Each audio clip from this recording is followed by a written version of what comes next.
Dyer wave 3. Our anthropology is not derived by human psychology or, empirical data from MIT or something like this.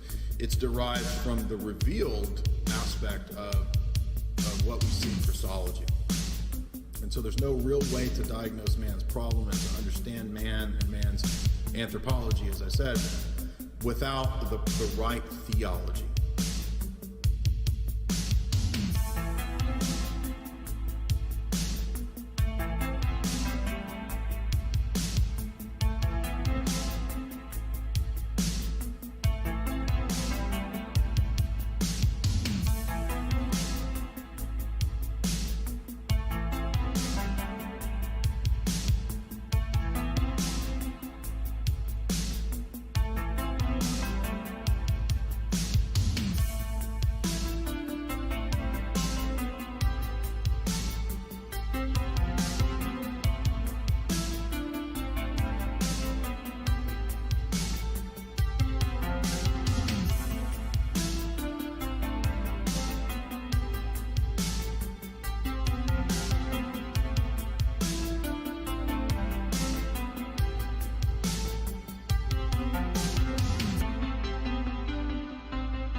Logos is the icon of the Father, and man is the icon of God.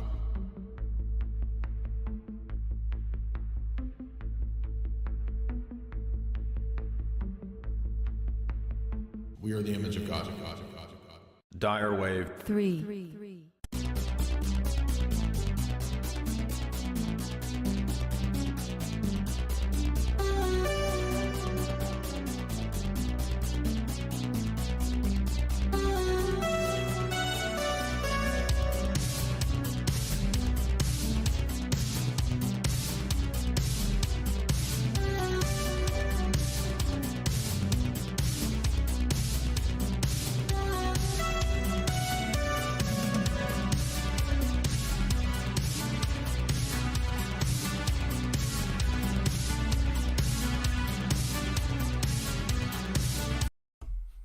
All right, welcome. What's up?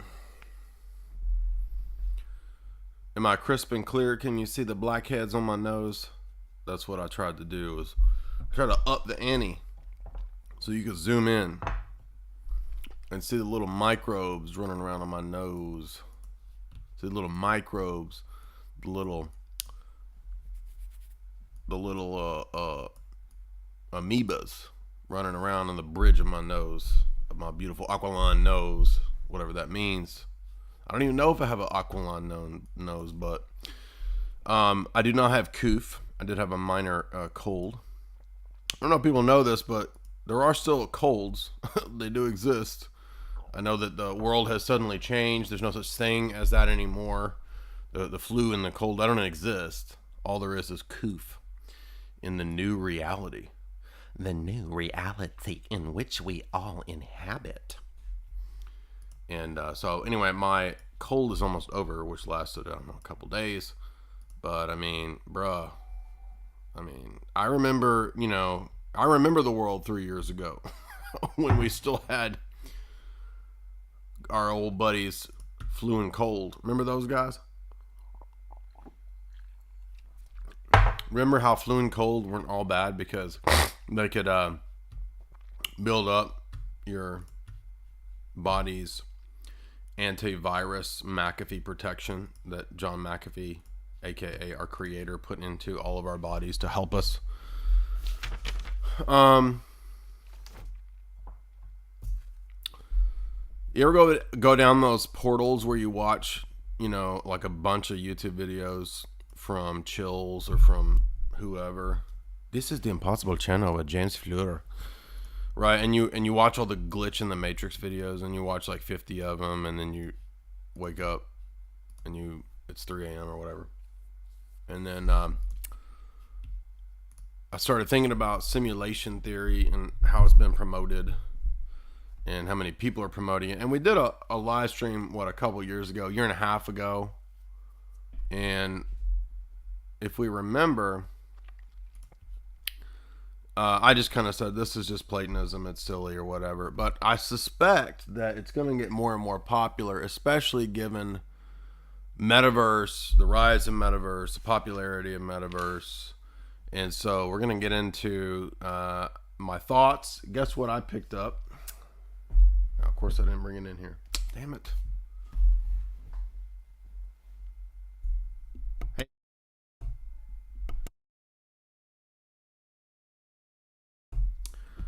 I bought my Ray Kurzweil book, and then I didn't bring it in here. I brought everything but that. Never mind, I found it.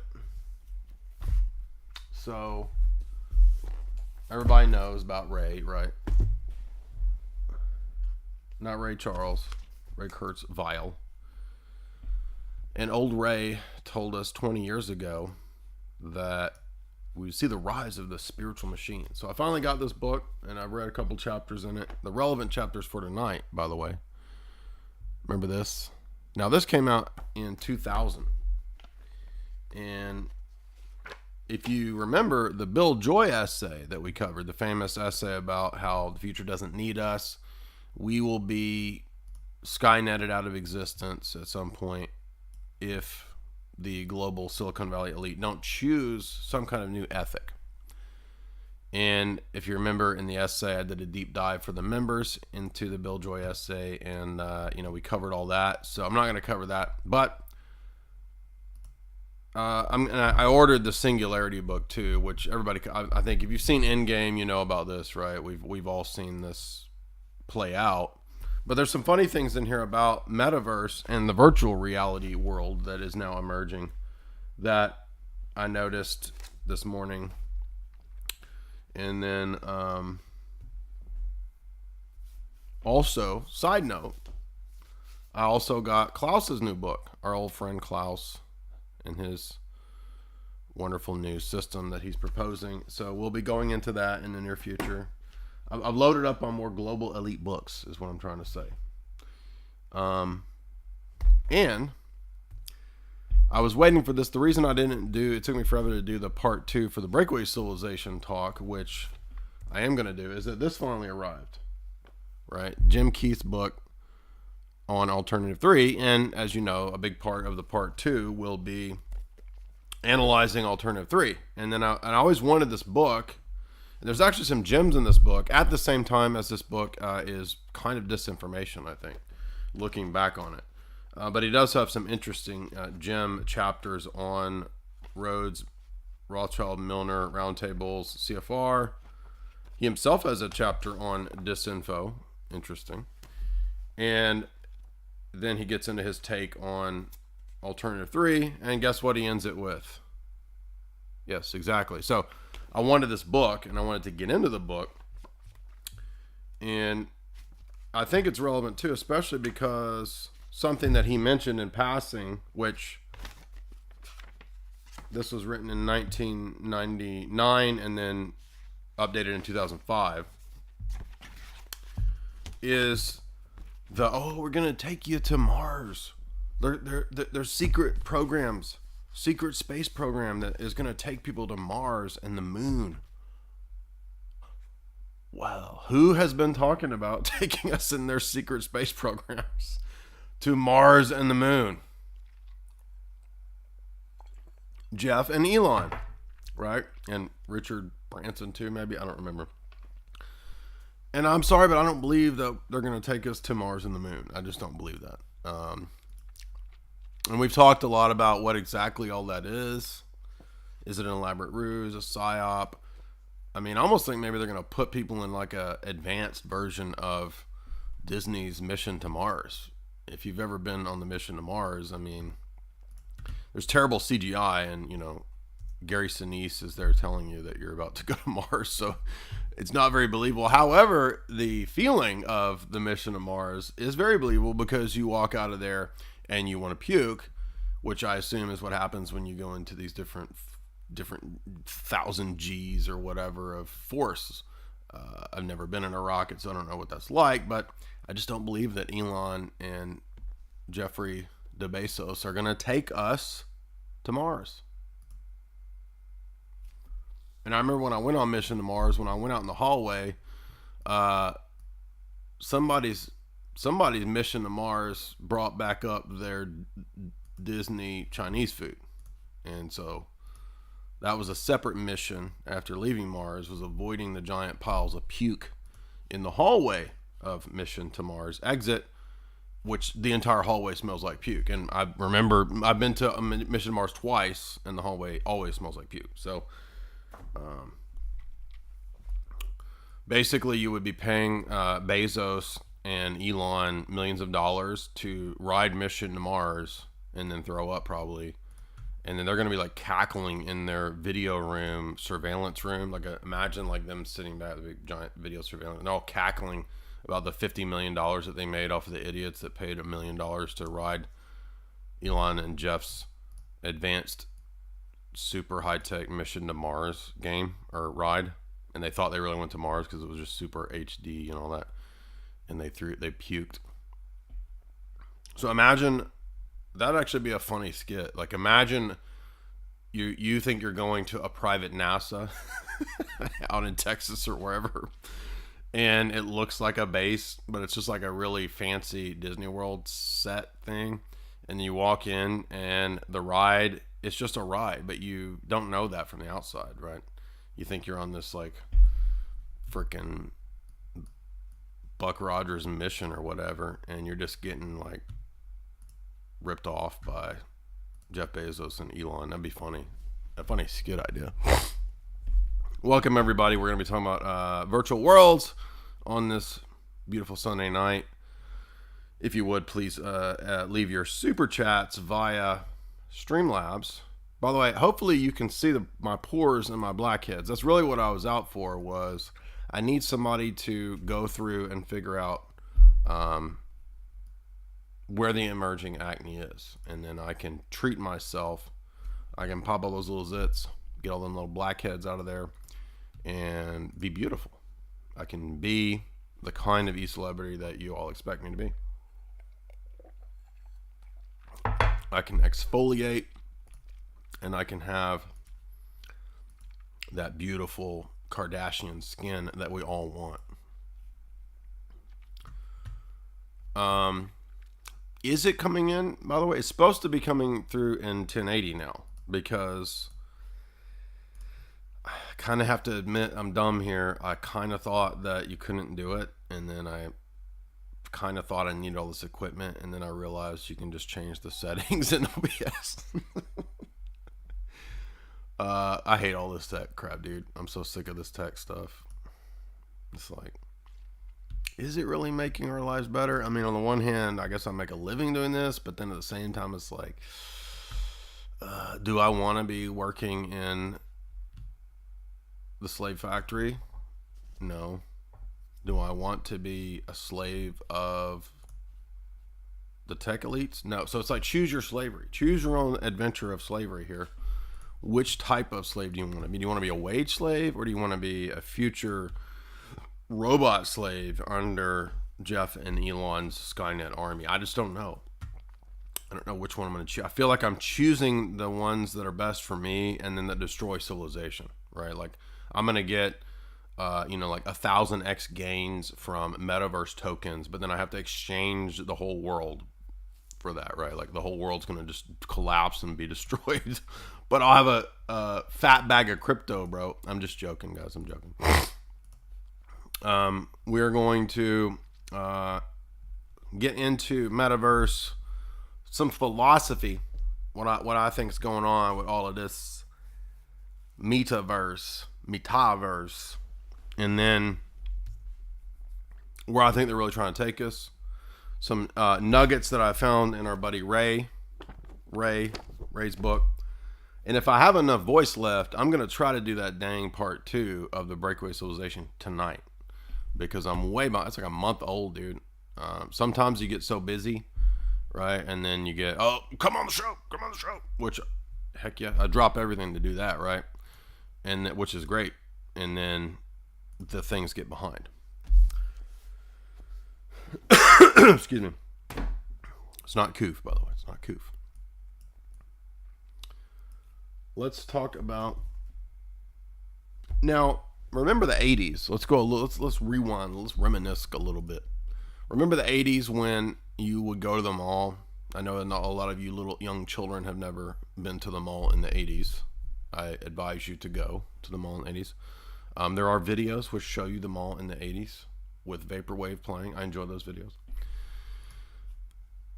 The mall in the 80s was a lot of fun. I don't even know why, because when you go to the mall now, it's still the same mall, but I noticed, for example, the other day at the mall, that it was all very portly women in all of the mannequin ads and pictures. And I'm just like, where am I? What is this place? What world? Am I in a virtual world? Sometimes I want to think that I'm in some kind of weird virtual simulation, because it doesn't even seem like that long ago that there would be beautiful women in ads and not ham planets, as some might say. Yet now when you go to the mall, that's what you see in giant. It's like, what?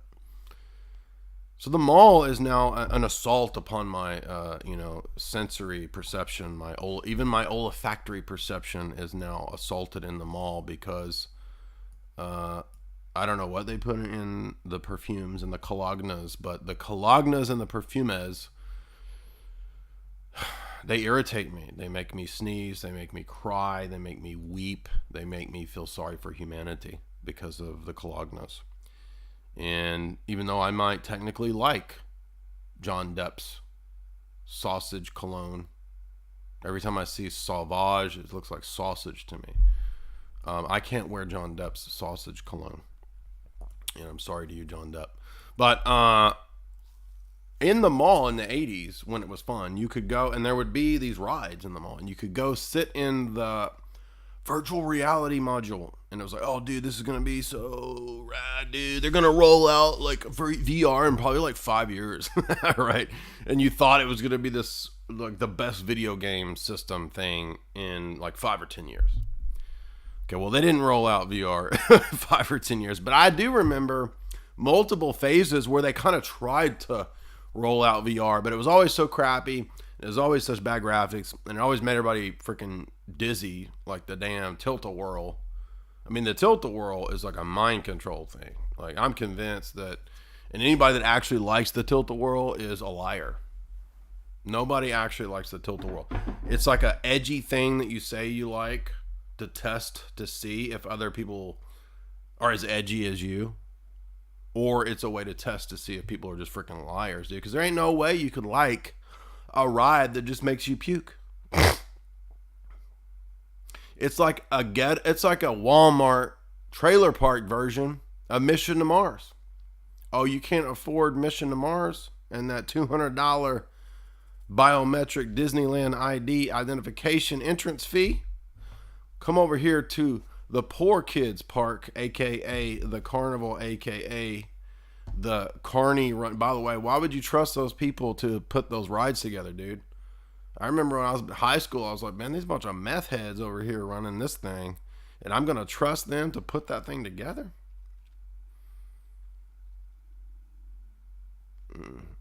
No. By the way, go listen to Theo Vaughn's thing about getting shocked at the carnival. That's pretty funny too, by the way. But anyway, the tilt-a-whirl, no, it just makes you puke, dude. That's all that's there for. And funnel cake, oh my gosh, dude, talk about the worst possible combination. Funnel cake plus tilt-a-whirl. Anyway, when you would go to the VR thing in the mall, it was kind of fun because it was like this. You could either sit in this thing and put that dumb thing over your head, or you get in that ride where it was like, it would, you feel like you're on the Back to the Future ride in this little cart, right, thing that was moving around, and you would blow air on you, and if you blew past something with water, and then they would like squirt you with little water bottles, and it felt, oh, this is so real, dude. It's so much fun. It's like we're at a theme park, except we're in a little box. And then they would be like, oh, well, one day this is going to roll out. It's going to be so cool. And then it never did. And they had all those movies in the 90s, and we did a whole stream on this. I think we did it in our hackers, 90s hackers theme, right? Where we're going to hack the Pentagon. We're getting the motherboards, dude. Floppy disks, right? Hot Pockets in the microwave as we speak. Ding, ding, ding. Drinking Surge Colas. Probably even Capri Suns. And we're hacking, dude. We got the dial-up. Mom's picking up the phone. Mom, we're on the internet. Put the phone down. We're hacking the Pentagon. Quit trying to call Domino's. Right? Remember that? 1997. Remember that? 98. I remember that. So anyway, people thought they were going to roll out VR or whatever, and it never came. And then when they would make these dumb movies like Lawnmower Man, oh my gosh, dude, it was so stupid, right? But it was fun. Lawnmower Man is so dumb, but it's just at the same time so fun, right? Because we started realizing all of the Stephen King recipe. We got the Stephen King cookbook, and we found the recipes, right? Jamie and I. You got slow boys, beautiful slow boys, right? They come up in many. You got clowns and perhaps red Converse and perhaps red balloons. You got machines that go crazy. You got greasers and bullies.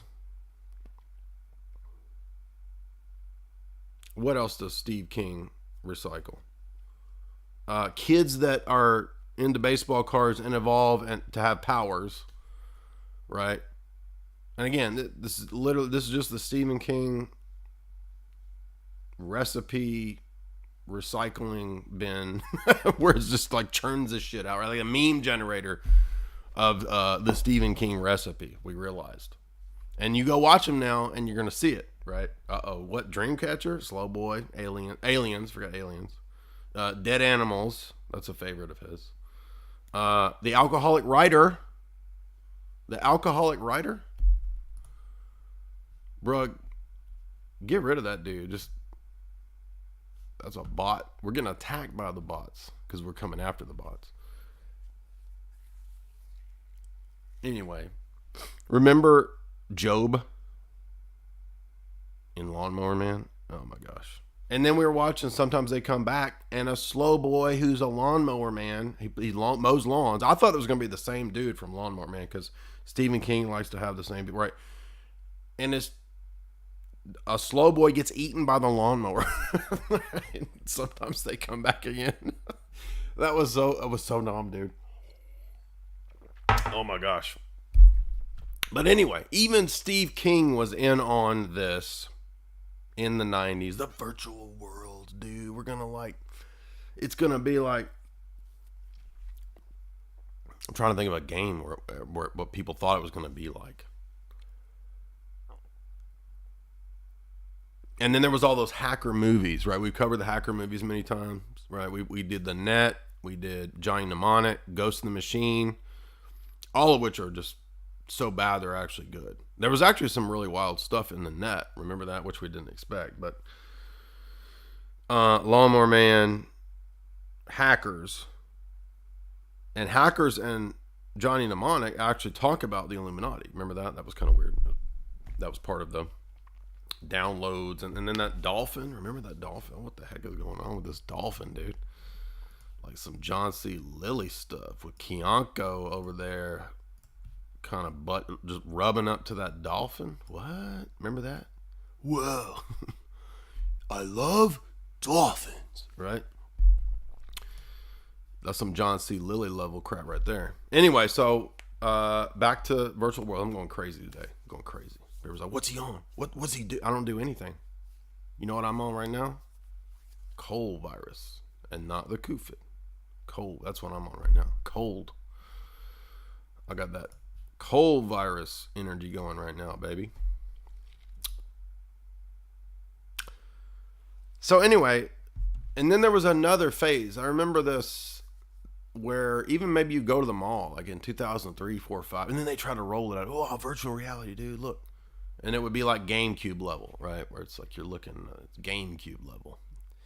And it was like, nah, I'm not paying $10,000 to have a home video game system that's basically GameCube, right? That I put on my head. Put a GameCube on your head, dude. It's gonna be so fucking rad. So then they had to wait, right, I guess, for the technology. And I remember we did some podcasts with, rest in peace, Chris, back in maybe 2016, 15. And we were talking about VR at that point, right, which was about 6-7 years ago. And we were talking about how the processing power wasn't up to speed. And, you know, the problem is when you turn your head, right, the rendering and all that. Because it takes a lot of processing power to render those really high definition, blah, blah, blah, blah, blah. Anyway, now I don't know how advanced VR is. I don't really care. My guess would be that's why when Zuckerberg showed everybody the metaverse video and it looked like, I don't know, it looked like Max Headroom or like 90s level CGI, right? Like maybe that's why it looks so goofy, is that it's easier to do the VR in the lower res, like, you know, GameCube era graphics. I don't know, but I'm not into the tech stuff.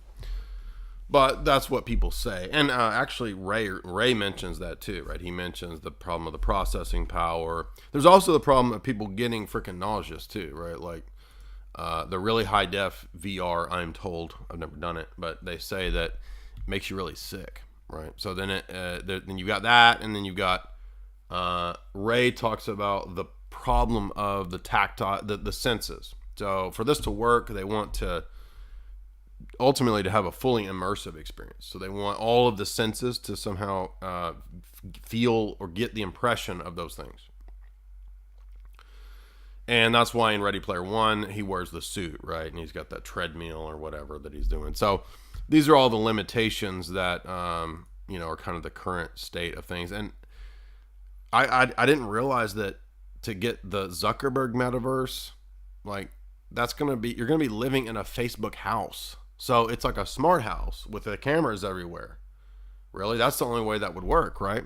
So you're going to be having what, like a contact lens or glasses that you wear walking around your house so you can, it just looks ridiculous. And I think a lot of people are like, we don't really want Zuckerberg running this, right? I mean, but at the same time, remember NQTEL, the CIA front, is what put up the seed money for Facebook. So people are still, I don't know who actually believes this stupid mythology that these are just nerds in their basement that were slapping away keyboards and came up with codes for. No. The seed money is given to the nerds, right, by things like CIA fronts like NQTEL or Palantir. And then those things create these gigantic, the Silicon Valley things, right? So it's not an either or of, was it a public private partnership? It's kind of a both, right? Because the system will give money to the things that looks like they have promise, and then those things have a public-private partnership whereby they get tax breaks, they get taxpayer money. So hello, the way that companies rise to the top is through that stuff. It's not through free market and hard work, dummies. Free market and the hard work is what gets bought off by the centralized system. That's how it really works.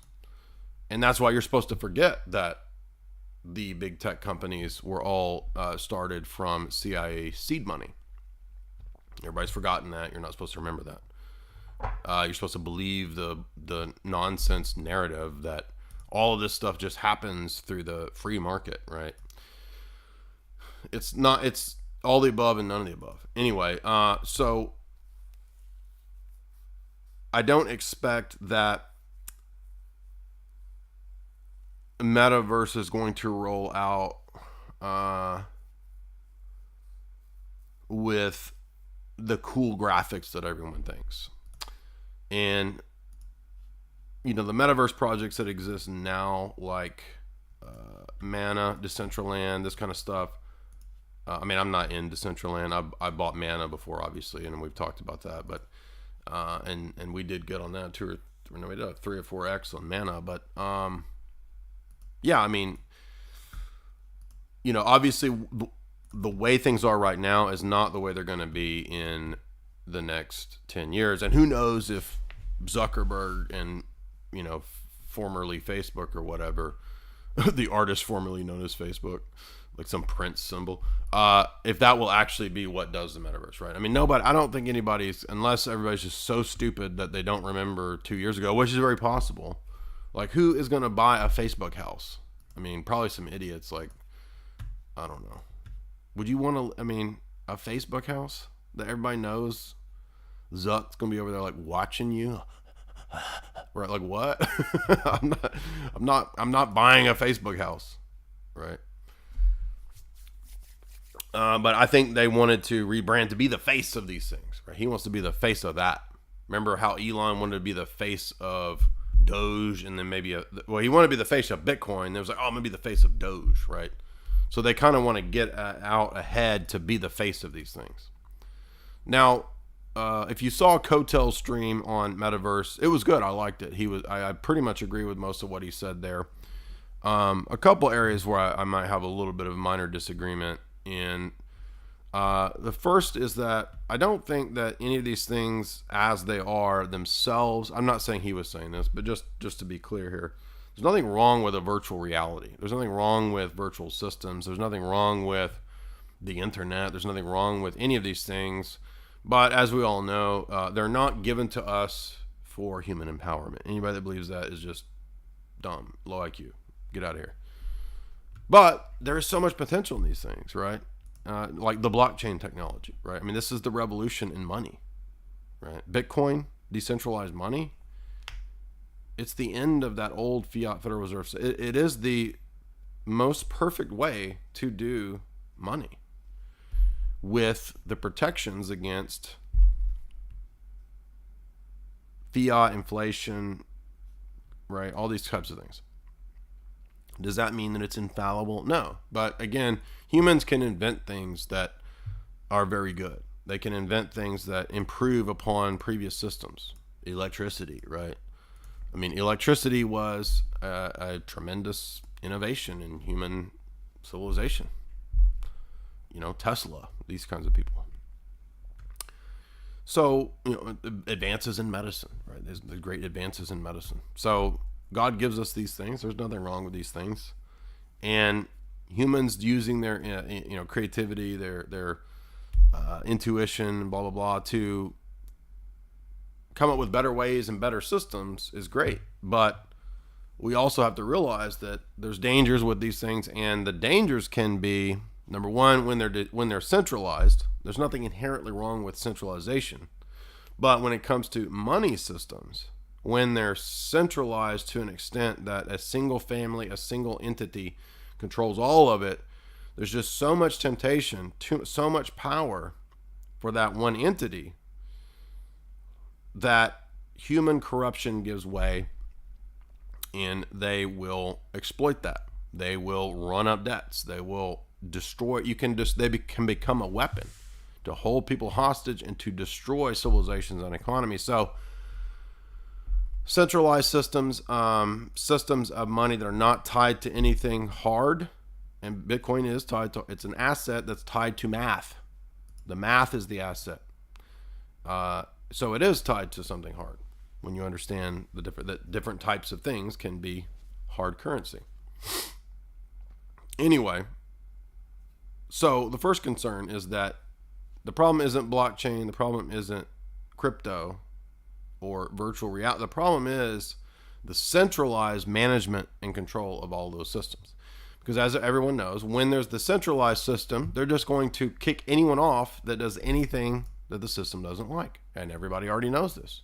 The social credit system. That was a Facebook type of system modeled for the Chinese people. Remember that? Dragonfly or whatever. That was experimented with in China, and the same model is what they will try to bring here. So there's going to be, and there are competing types of systems. Remember this, right? So if you're like, oh, it's all of the blockchain technology is evil, all of the cryptocurrency, well, you're already doing everybody's already doing electronic banking. So if you thought this was inherently evil, then you're screwed, because your bank uses an app probably, right? So again, let's try to avoid the low IQ objections. And it's not the problem of a virtual world. It's not the problem of a blockchain. It's not the problem of crypto. It's which of these. That's the thing. So the first thing we want to keep in mind is that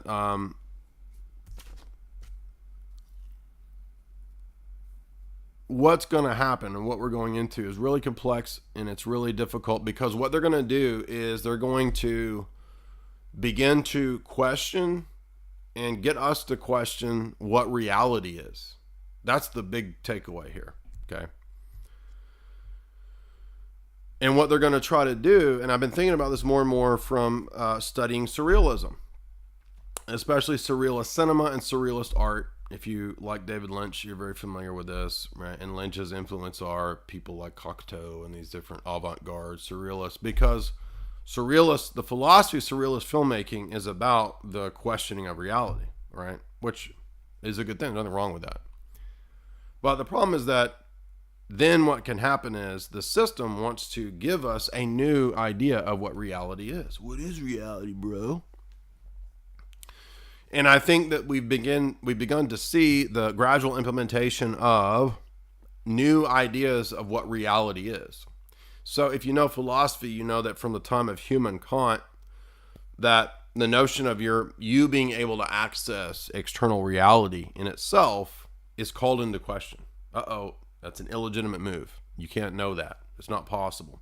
And all the way up into the 20th century philosophers like Bertrand Russell, we still have them admitting that. If remember when we did Scientific Outlook, Bertrand Russell in the first couple chapters says, we still haven't resolved the questions of Hume and Kant. So keep in mind that we don't actually even know if there is an external world. It could all just be a phantasm projection of our mind.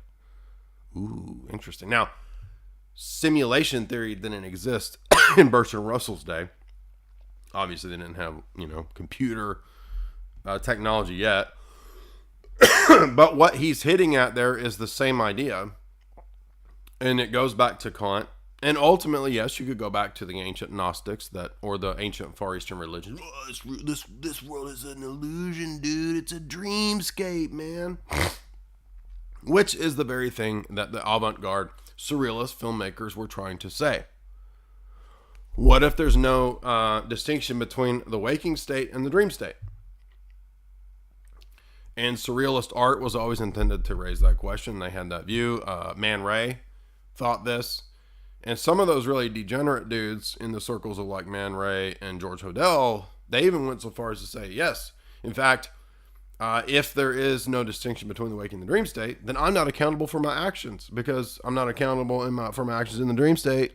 So if I'm out here sleeping with dragons in my dream state, then when I go into the virtual world and I have sex with dragons, it's not anything sinful. It's just virtual, bro. Right? Or in the case of those guys, who may have been involved in the Black Dahlia murder. I'm not accountable because there's no difference between the waking and the dream state. So if I murder a chick and cut her up, it's not a sin. It's just part of the dream state. It's no different if I did it in a dream. That was I'm not joking. That was the reasoning of some of the committed surrealists. They were that crazy. All right, so I'm not going to put up with the constant BS FUD about Bitcoin and crypto. I already know every one of your dumb arguments against Bitcoin and crypto. I know. I've heard them a million times. I believe those dumb arguments back in 2012 when I almost bought Bitcoin back then. And I would have been a mega gazillionaire if I had, and not listened to the dumb arguments that people are still repeating of the FUD from 10 years ago. 8 years ago, maybe not 10 years ago. So again, I don't know why people think that they think it's intelligent to just repeat bullshit that they heard from some other conspiracy person about. There's a lot of different things out there. Not all crypto is exactly the same. And you don't know that they're going to shut off all of the computers in the world. This is an outlandish theory. Is it possible that we will go back to 1800s land and we'll have Michael Landon House on the Prairie types? Maybe Michael Landon will be outside oiled up and chopping wood so that we can have heat during the dark winter. I don't know, but probably not going to be the case that we're going to be in the 1800s world. I mean, do you really think that the entire world is going to have electricity shut off? No. And guess what? If electricity goes out, that doesn't mean your Bitcoin goes away, dummy. Get out of here. I'm so tired of these stupid arguments. Anyway, where were we? Virtual worlds, metaverse. Reality is complex. You can't boil it down to these all or nothing. It's all good, bro. It's all bad, bro. There's a lot of good things in crypto. There's a lot of scams in crypto. Let's give an example of con artistry. Remember Alan Watt? He was Hi, folks. You're listening to Cutting Through the Matrix with Alan Watt. You know, the world is run by the big boys who are a bunch of con artists. And if you don't know, con artistry is the great art that runs the world. Yes, that's true. So let's say, and I didn't realize this. In my 20s, I was too naive. I didn't really realize that a large portion of how the world is run is the art of the con. Literally, con artistry. And I mean at the highest levels, mastering deception, black operations, psyops. Those are all forms of con artistry. And Alan Watt would always talk about this. Now, there's a danger with that. One danger is I might fall into the view of thinking everything is a con. Everything's fake, which is ridiculous, right? Oh, everything is fake. All of these events are fake. They're all staged. They're all fake, right? And some of the idiot conspiracy crowd went in this direction. Just as dumb as the Q crap, right? Everything's fake and staged, right? Now, you could see where that view would lead. That would lead you to a Far Eastern religion. Oh, wait a minute. Now, if everything is fake and staged, then maybe all of reality is fake and staged. Well, you're not the first person to posit that. Ancient religions posited that. And that doesn't mean that because some things are fake, everything's fake. That's a non sequitur, right? And again, this is, logic, critical thinking can help us to not fall into these traps and these mistakes. But the way that con artistry and the fact that there is high level deception that goes on in the world, that goes on, we have to be careful because we could go too far with that and we could go into the Eastern religions ideas and start to think that everything is an illusion. It's all Maya, everything. Oh man, bro, I'm totally woke now because I meditated and I had a juice smoothie and we did some DMT, bro, and we realized everything's fake, bro, right? How many idiots are there that believe that because they did that, right? and they think they're getting some great revelation. They're just rehashing Hinduism from 5,000 years ago or something. So those are some of the cautionary things that we want to start with and not jump to extremes. Humans are such creatures they love to jump to an extreme.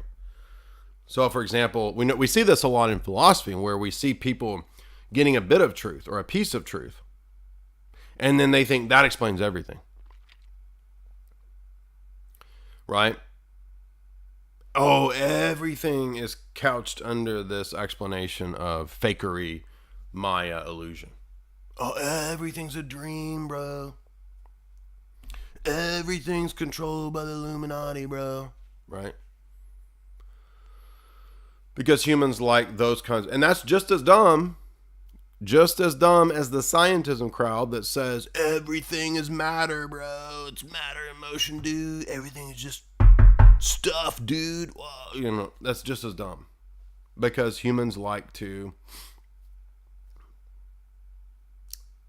have one easy explanation, or to have one piece of the truth that they think is the grand narrative. So it's like, does the scientific method give you some truths? Yes. Oh, well, then it must be the grand narrative explanation of everything, right? And so keep in mind that the only way, first of all, I think that this could work to fool people, and they're going to be fooled, trust me. People are going to think, because what they're going to do, I'm going to tell you the future right here. What they're going to do is they're going to roll out, they're going to start rolling out metaverse, which is Web 3, the new internet. And this is connected to the agendas that have been going on in the last 5 years, right? Of the people who can change, right? You know what I mean?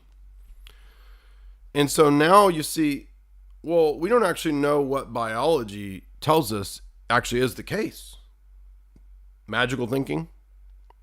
Because remember, you couldn't get to postmodernism and deconstructionism about reality unless you had the Hume-Kant revolution first, which disconnected the mind from being able to know reality. So you don't actually know male, female, object, external world, this thing, not that thing, right? That is what Hume-Kant prepared the way for. Dividing the mind from the noumenal subject. You only know the phenomena. And the phenomena are just your interpretations of reality, bro. Ultimately is where it leads. Now, that has served well to destroy many things in civilization and in academia, intellectual life, right? It leads to deconstructionism, and it leads to postmodernism. And then what postmodernism does is it allows people to have magical thinking. Magical thinking then, yes, allows you to construct reality. Reality is a social construct. Well, now, wait a minute. If reality is a social construct, then we don't even actually know what reality is. Exactly. Yes, that's the point.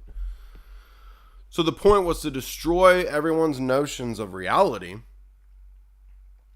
not just to be destructive, but to give a new reality. Just to simply change everyone's perception of what is real, what's not real, what's possible, what's not possible. That's it. So what the metaverse is going to do is re-interject metaphysics. Yes, metaphysics is back, bro. Didn't you know? It actually never went away. But metaphysics is back because now the system is going to give us a new metaphysics that is going to be amenable to the system's worldview. Now remember, ultimately the system's worldview is not to help anybody. It's not to give you a leg up. It's not to give you your universal EBT card. It's not to give you any of that. Those are traps for the dummies. That's all traps for the sheep, the cattle, to come in, get you on that dole, get you on that Bob dole. Bob dole, get it? I got my slinky arm, get it? My Bob dole. Get you on the Bob dole. And then eventually, and we're going to see Ray says this, by the way. Eventually, I don't know how. Ray doesn't say how the depopulation will occur, but what he says is, well, I'll show you what he says. Eventually, these people go away. And whatever means that is, we don't know. By the way, did you see what Jeff said today? He says in the next, I don't remember how many years, but he says in the near future, there's only going to be a few million people. on Earth. He says the Earth will be like a preservation. Yeah, that's what we've been saying this for a long time. And your boy old Jeffrey says it. And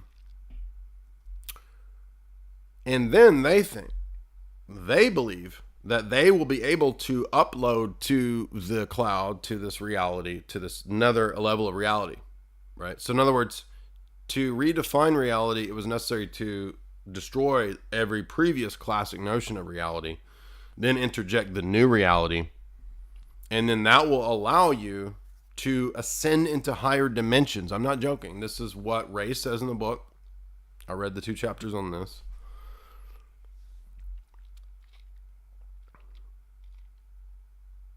In other words, the cloud, transhuman. We're going to upload our consciousness to the cloud. That's what Ray says. In the year 2000, that's what he said here. Now, let's keep in mind, a lot of this is not new, because this is stuff that we have been talking about for a long time, and it's stuff that ancient religions talked about. So keep in mind that, Bertrand Russell wasn't the first to say this in the new era. And Hume and Kant weren't the first to say this, because different philosophers and philosophers of religion have for millennia been positing ideas like that reality is an illusion. It's a dream. It's not real. Plato, right? Plato's thought this world, this realm was in a diminished ontological status, and it was something to escape from. We got to flee the body, get back to the realm of the forms. And you're like, well, how do you know that that's the case? Oh, because of reincarnation, bro. I mean, that's literally Plato's best answer for this, right? And then, before Plato, you had ancient Hindu philosophers proposing similar ideas. Now, why is this getting popular? Well, here's my theory, my analysis. Okay, now I bought a couple books. I read one. Now, Ray doesn't talk about simulation theory, but he does talk about virtual worlds. And then I read another guy's book that does get into simulation theory. And then I got another book on order, on sim theory. So we're going to get a little deeper into this. But before that book hasn't arrived yet, so I can't speak to that guy's book. But so we see then that there's older ancient precedents for the idea of simulation theory, but of course nobody knew about computers in the ancient world as far as we know, right? So one reason for the popularity of this theory is because we have made a lot of advancements in technology which have allowed people to, at least to some degree, have a greater approximation of understanding what information theory is, what light may or may not be, et cetera, right? These different investigations of photons and this kind of stuff. And I remember reading maybe 5 or 6 years ago these studies about how it looks like light itself can encode information, and it's almost like there's a pattern and a grid within light itself, the way light works. Now, I don't know if that's true, but it seems plausible. I know that there is a possibility of transmitting and hacking data through light. There's the possibility of influencing DNA, RNA through light, all of which has been in MIT and different publications online for a long time. So there's something definitely to that stuff, and that makes sense with a world that is ordered and designed. So new discoveries, I believe, that I don't know for sure, but I think are probably legit, that have to do with those kinds of things and the way technology works with transmitting information, wireless information, right? These kinds of things. There are new discoveries in tech and engineering that really challenge the older Darwinian models of how biology and cosmology, cosmogony, how these things worked. In biology, for example, I'm sure you've heard of intelligent design, and you've probably heard of, the complexity of the eye and these kinds of arguments from Stephen Meyer and Philip Johnston, and these, all of which are great books. I'm not knocking intelligent design, but what I'm saying is that whether it's intelligent design or whether it's information theory or whether it's virtual worlds or whether it's the study of light or whether it's any of these other domains, they seem to be showing us that actual DNA, right? Darwin didn't know about that. They seem to be showing us that reality is way more highly structured and organized and packed with information and code, bro, the matrix code, than we previously thought. So, in the domain of apologetics, intelligent design has gotten so much more popular and been blowing away so many of the older, Dawkins type, reality is nothing but matter in motion, right? This kind of nonsense. That now what needs to be given is, okay, we're going to have to account for all of this apparent highly structured design and fabric of reality at every level. Biology, the eye, right? Light, right? Information theory, on and on and on. It does not look like that older model of 100 years ago, the 1800s model of the world, makes any sense at all. It looks like total nonsense. And especially all the advances in technology, engineering, computing power, computer science, etc., right? Nanotech, blah, blah, blah.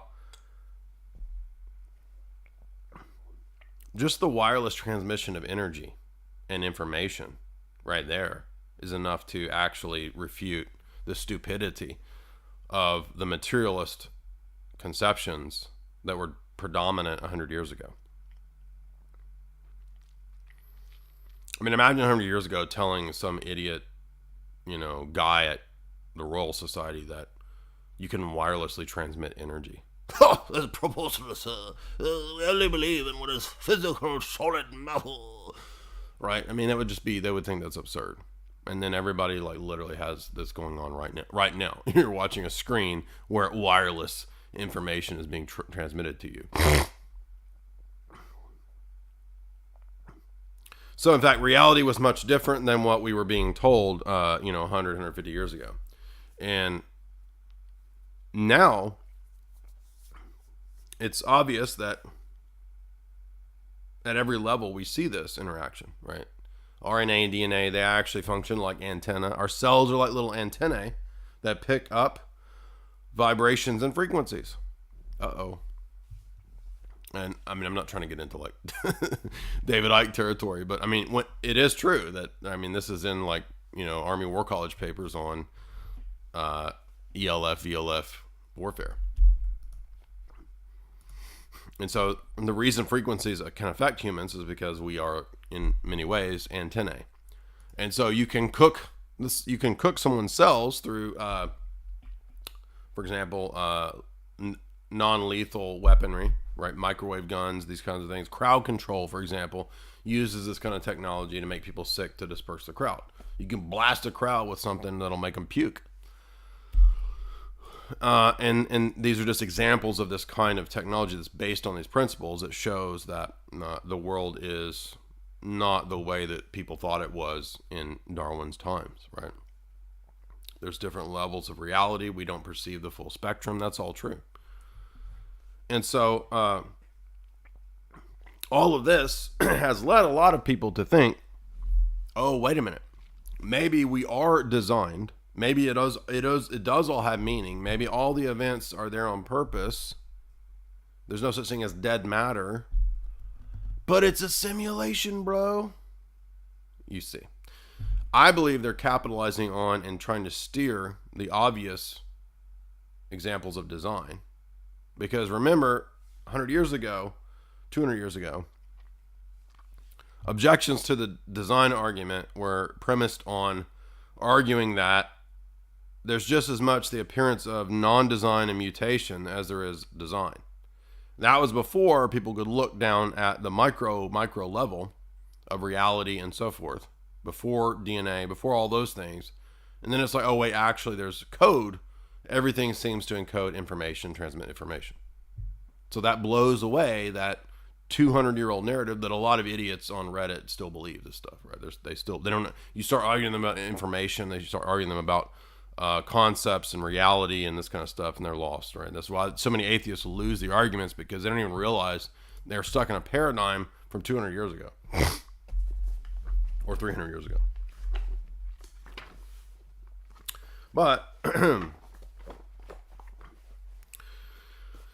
so for the people that are the elite or whatever that want to set up this technocratic system, I think some of them are aware of this and they know this, and either out of malice or just ignorance and delusion, they then think, well, then probably the best answer, right, is something like an agnostic system, some form of Gnosticism, some form of Platonism, or some form of, ancient Hindu type religion.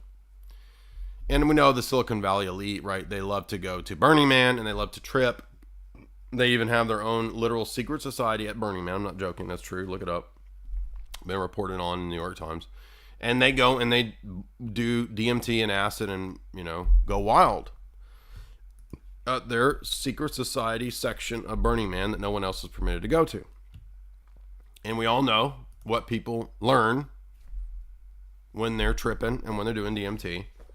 And they come to learn, well, we're all one, bro. Reality's a simulation, bro. It's just a dream. We're living in a dream. They're all the same bullshit, the monistic, dualistic bullshit that they always say. So it's not accidental that a lot of these people would then latch onto the transhumanist narrative merged with these neo-Gnostic, Platonic, Maya, ancient Hindu narratives and metaphysical descriptions. Okay. A lot of the Esalen Institute people, for example, influenced the Silicon Valley people. So when you read about the noosphere and when you read PKD, I got Ubik sitting right here. He's describing the worldview of the Silicon Valley elite in his day. And he's saying what they're going to do, what they're going to build. I'm not saying everything in PKD is true. I'm just pointing out that that's what he was writing about. And I think Ubik has the internet, right? It's crazy stuff. But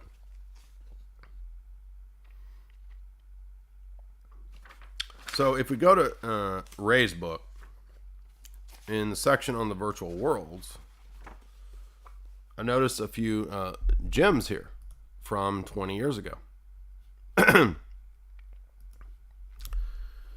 And Ray said, now, virtual worlds are a problem, obviously, as we said earlier, because we can't get the processing power, the rendering up to where we need to be. But, he says, and he was way off in his dates, by the way. Some of these dates are just ridiculous. But he said, by 2009, it will be everywhere. Right? It's like, nope, sorry, 2021, and it's still not everywhere.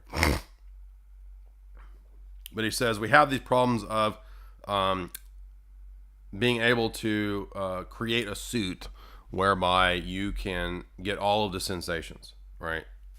Including touch, and then he says, and of course smell, right? It's very difficult to have virtual smell. So, I'm sure all the people that are into virtual farting, they're going to have to overcome this problem of how do I have the virtual fart smell, given that it's a virtual fart. Well,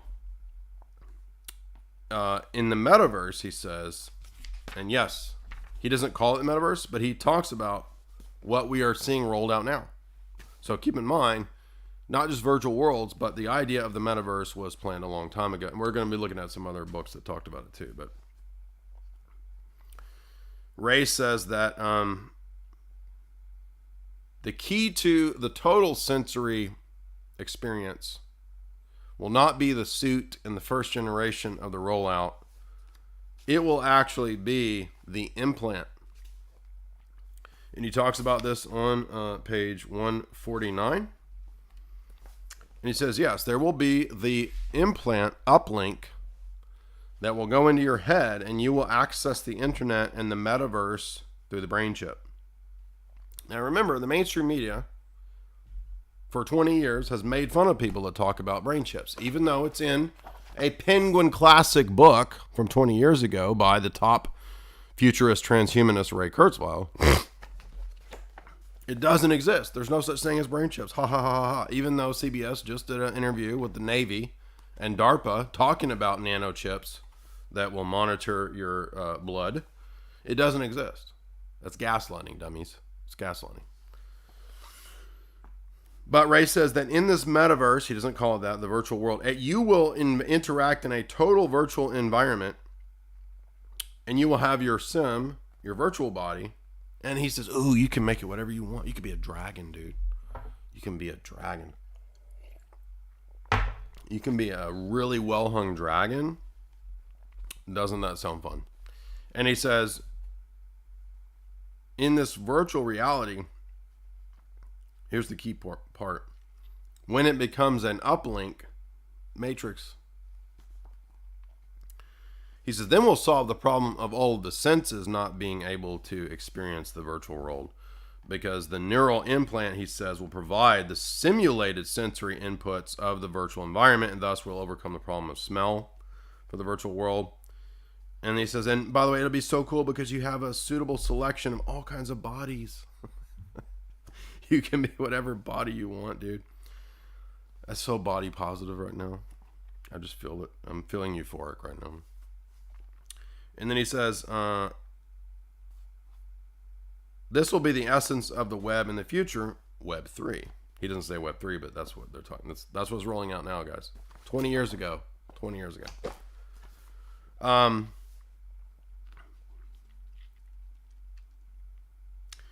Now listen, this is exactly the way Web 3 is described. He says the essence of the internet will change. In the second half of the 21st century, you won't go to websites anymore. It will be a perceived virtual world. The website is the world that you'll go to. With no external hardware required to, quote, go there. So he thinks he's talking about when the chip comes, right? And then you'll let me scroll through right now your GeoCities website right now. I'm in your GeoCities world, bro. You still got that dancing baby gif going on?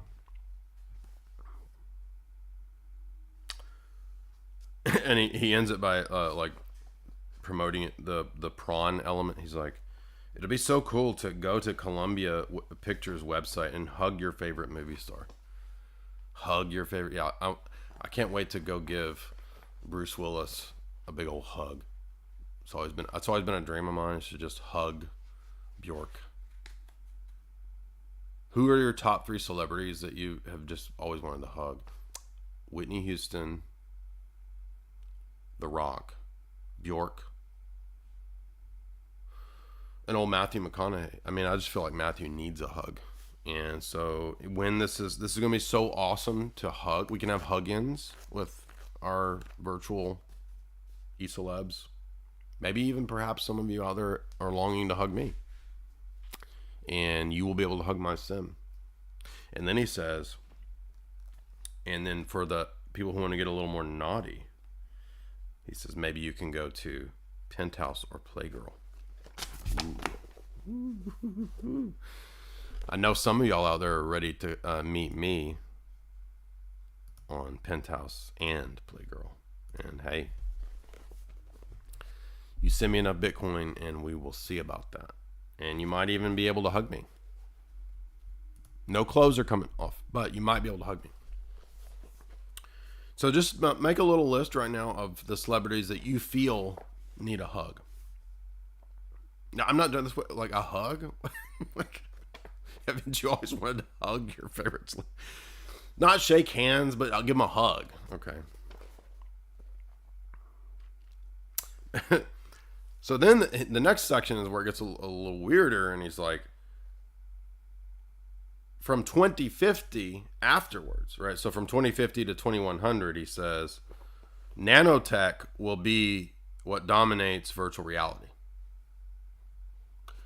And there was a couple gems in this little section, because he says researchers are working on what they call utility fog.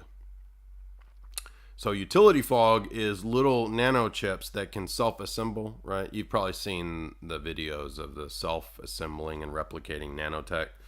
Well, he's talking about that, but he says these will be kind of like intelligent holograms that can like self-assemble. He's postulating. And he's like, well, how is this possible? Well, I'm not joking. Guess what? Here's what he slips in here. He says, These little nanotech foglets will create arbitrary wave fronts of light and sound in any environment. So basically like holograms that will pop up, right? And nanotech holograms, what you say? They can exert any pattern of pressure and thus create any kind of tactile environment. So they might even be solid. And then he says, in this way, utility fog will add a flexibility to the virtual environment, except that exists in the real world. So here is augmented reality in a different way, right? So not just augmented reality in the metaverse where you can hang out in Zuckerberg's cool apartment that looks like Tommy Wiseau's apartment. No, you can also now have Tommy Wiseau and Mark Zuckerberg in your apartment in reality, because they will be the self-replicating nano fog of Mark Zuckerberg and Tommy Wiseau. And perhaps in your fantasy, Tommy Wiseau and Marcus Zuckerberg love each other in your apartment, in your fantasy, perhaps. I know that's a common fantasy amongst a lot of my audience. And hey, oh, hi, Mark, right?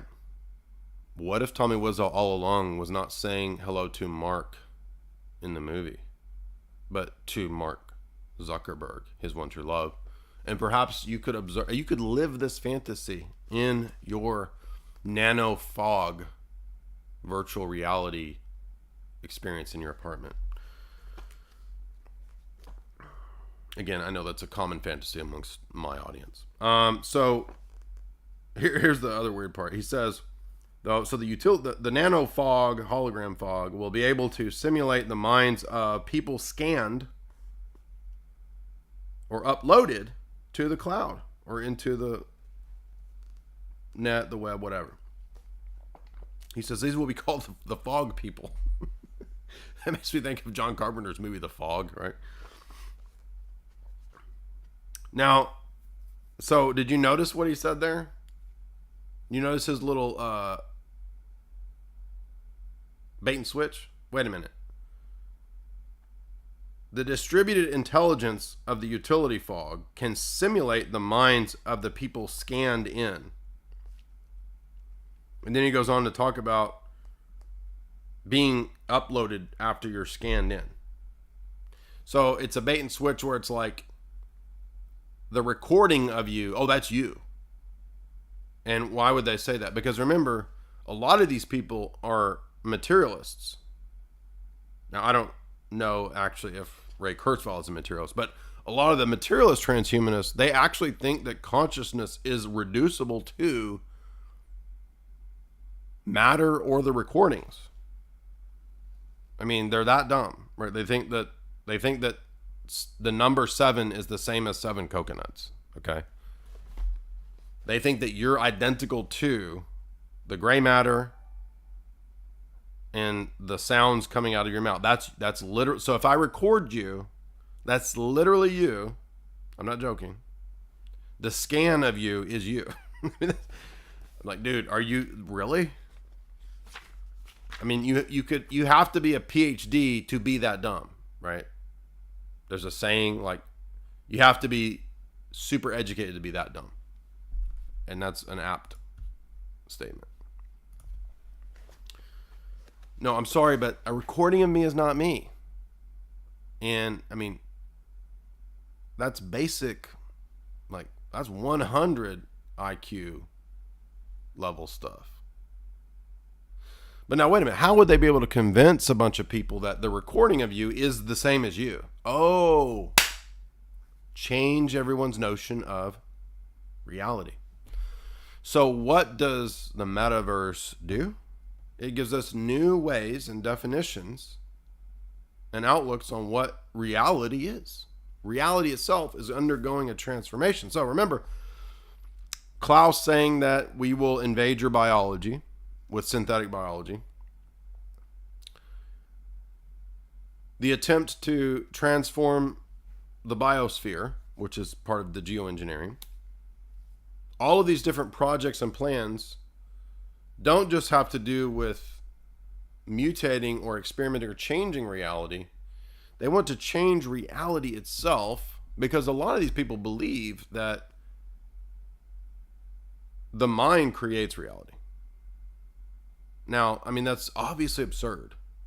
There might be a reflexive relationship between reality and the mind in terms of action and perception in books like this, but I'm sorry, dude, your mind doesn't create reality. That's retardo. That's dumb. Go jump off a building and see if your mind can create the wings for you to flap away. Right? When the 1st Earth Battalion meditated and tried to run through walls, they didn't run through the walls. Okay. Go watch the movie, right? When George Clooney tries and Jeff Bridges try to run through the walls, you don't run through the walls.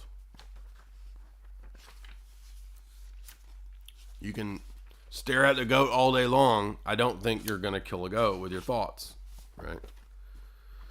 But that's, by the way, that's some of the people that pioneered internet. Some of the people involved in that stuff were pioneers in the internet, in the noosphere SLN philosophy, if you didn't know that. So remember, the roots of Silicon Valley are people like that are bomb their mind on LSD and DMT, and they think that they're going to evolve into synthetic, simulant, silicon cloud people. Now let's look at a couple more funny things in Ray's book. Because now, to be fair, Ray's book was in many ways predictive, and I haven't read the whole book yet. I read a couple of the relevant chapters for today's show, but a lot of this is nonsense and never came true and never will, and is way off, right?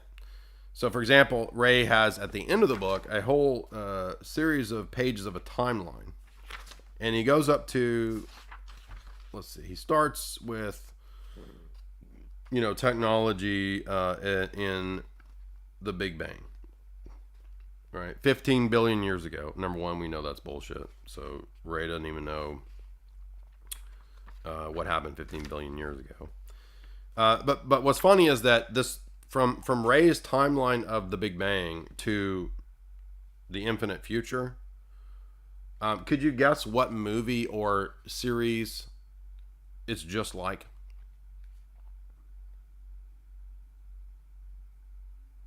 I'm going to give you a few chances here to guess. What do you think is the most apt film or movie or TV descriptor of the timeline of the world, the universe's history that Ray presents? It's not that difficult. I would imagine most of you guys can probably figure it out. Whoever says it first, I will get a tingle down my leg for you. That's all you get. No, it is not the Teletubbies universe. Although the Teletubbies worldview does come close to where we're going, it is not the Teletubbies universe. So my chat is maybe a little bit behind, which actually makes it funny that somebody said Teletubbies. Yes, correct. David, whoever David is, got it first. Correct. Ray's worldview from the founding of the world at the Big Bang 12 bullshit years ago. It ends with, you're going to love this. But before we get to that, we're going to skip over to what he said would happen in 2019. So a couple things that he did get right in 2019 was, he says 2009. Now this was, remember this book came out in 2001. He says about 2009, things will be wireless and we won't have cables. That one was correct, right? So, I mean, we started having a lot of wireless internet, less and less cables, and, those annoying giant adapter things you have to stick in the back of the monitor and screw both sides in. Those things were so annoying. So we were moving away from all that, right? Wireless, yes.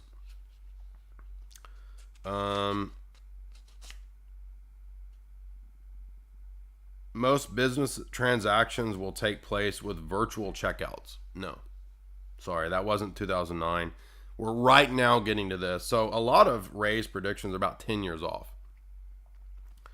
2009 did not see the removal of the checkout counters in the grocery stores.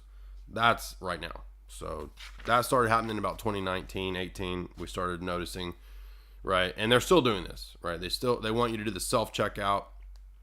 You talk to that stupid ass bitch on the Kroger screen. Welcome to Kroger. Please scan your items. Kroger loves your business and we love you, right? That robot Kroger bitch that talks to you when you're checking out. Please scan your Kroger card. And I'm like, you bitch. What else did Ray say? 2009 would see the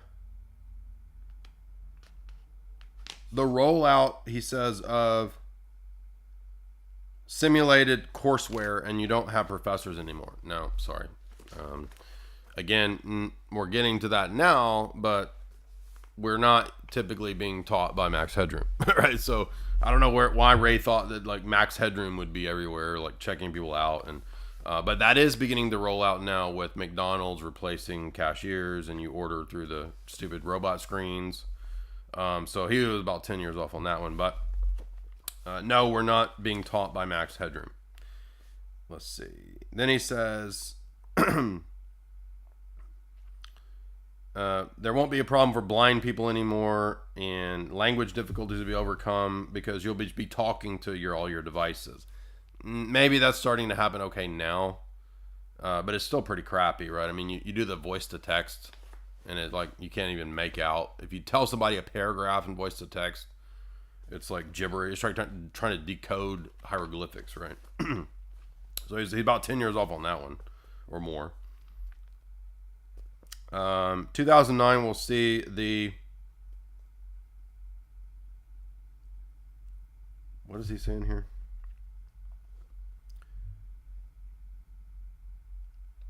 The economy will get better. No, I'm sorry. That was like housing collapse. So he thought that the technology would like solve all these economic problems. No, dude. Sorry. Human musicians routinely jam out with AI studio musicians. No. I think they had there's a AI K-pop band, and that was last year. So no, I don't think anybody's jamming out with Max Headroom and The Sims to learn music. And he says by 2009, the Neo-Luddite movement would begin to grow. I don't know any Neo-Luddites. Now, maybe in the next 5 years, there will be a growing Neo-Luddite movement as people realize that a lot of this technology is for their enslavement and not their empowerment. But as for right now, no, that doesn't exist. Now, this is funny. He moves ahead 10 years. 2019. What are the predictions for 2019? And out of about 1, 2, 3, 4, 5, 6, 7, 8, 9, 10, 11, 12, he got none of these right, and maybe 2 kinda, right? So 10 of the 12 no, and 2 of the 12 a little. So let's keep in mind, and the point here is not to say, Ray Kurzweil was 10 years off, so he's false. That's not the point. Anybody who does these kind of futurist projections in their books, they're going to be off and on some things. In fact, a lot of things he's right about, but he's just 10 years off. But I'm saying this to say that these utopian positive appraisals, which is a lot of this book is like, oh, technology is going to solve all of our problems. It actually gets very utopian in the next couple chapters when we get up into 2100 and 2072 and after 2100. He literally thinks that technology is going to like create this is just silly, right? So my point is that it's not a matter of getting the dates off or on. The attitude is that there's going to be a utopia created, and how silly this is. And not just that, wait till you hear his 2001 level crazy prediction at the very end of this. So So he goes on to say, 2019, let's say the predictions here.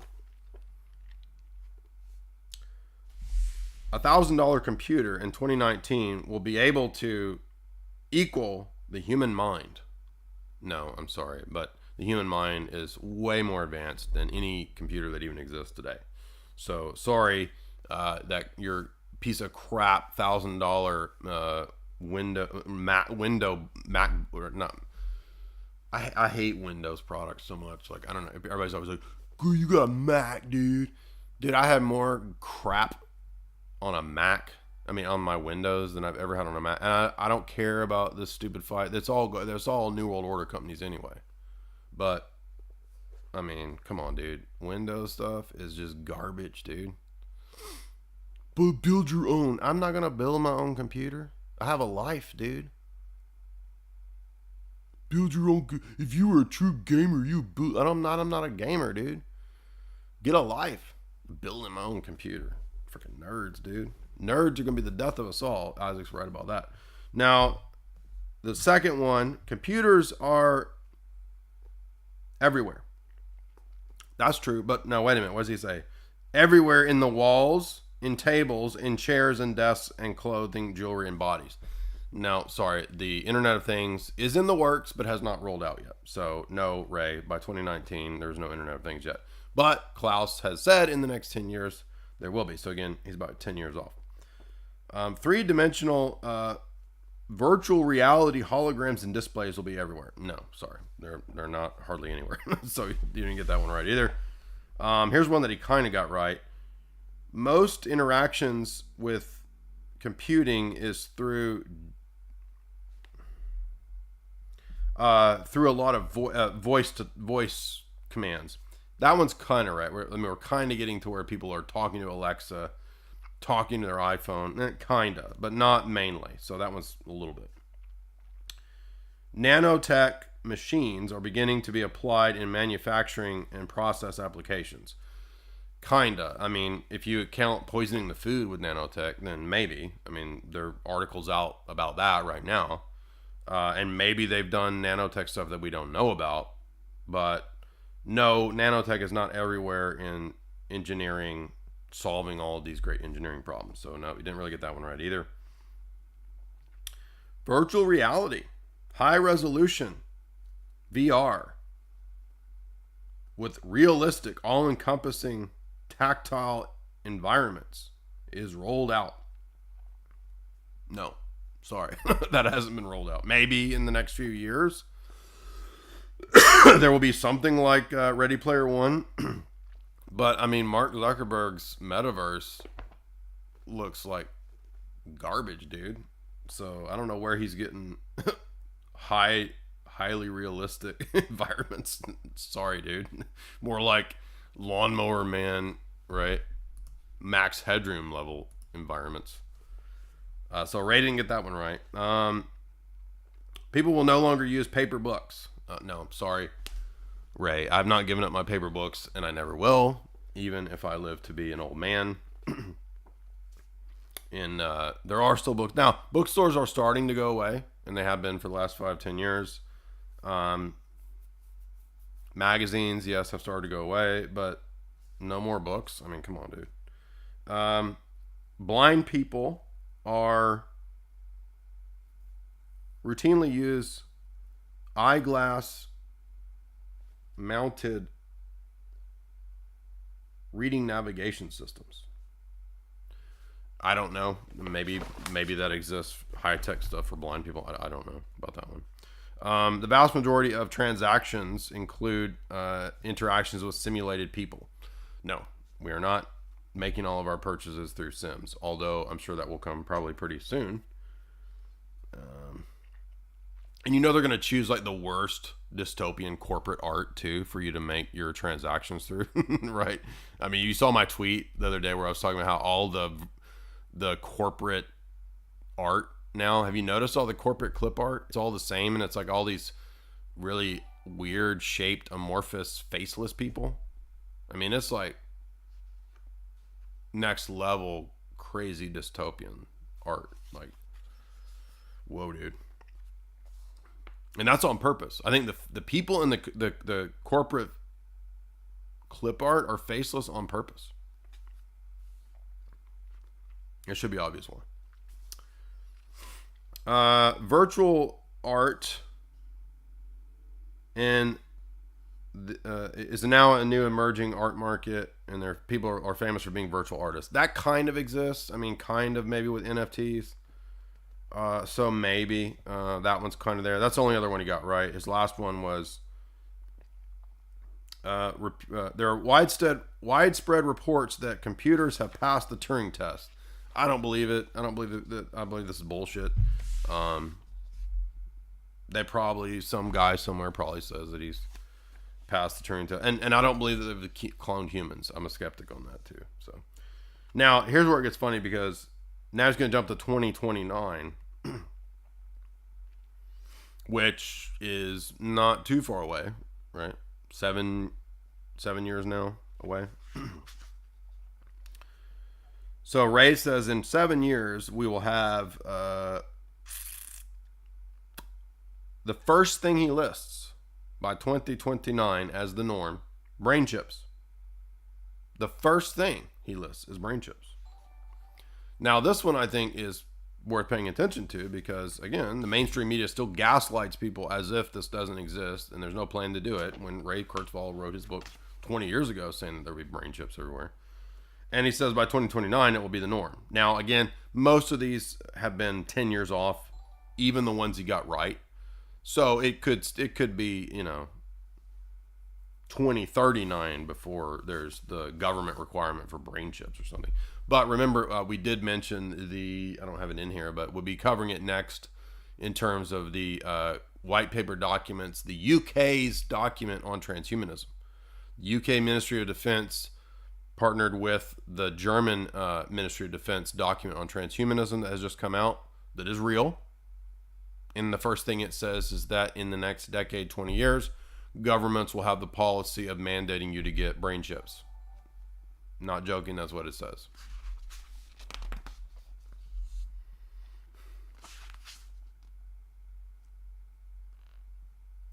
So he goes on to say, brain chips will no longer not just be just a chip in your brain. It'll be an implant for accessing the internet, the matrix. These chips will work directly with neural pathways that have been perfected for high bandwidth connection. So you won't imagine you got like a 56K brain chip, bro. I got a 128K modem in my head. Imagine trying to shove a modem into your head. Yeah, okay, sure, Ray. Then he says, automated AI agents are learning their own knowledge, and machines are being created with no human intervention. So bots are making bots, and humans aren't needed by 2029. Now, it's true that I think Apple does have machines that make machines, but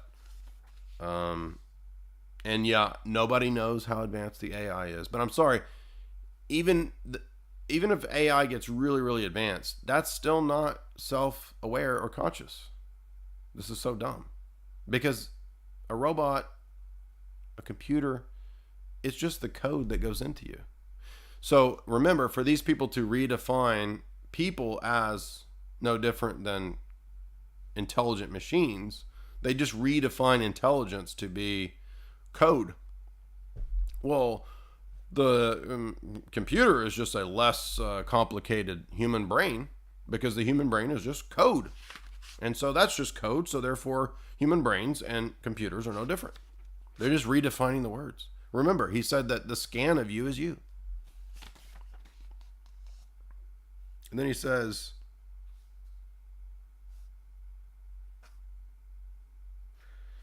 there's widespread, all-encompassing usage of total lifetime virtual reality.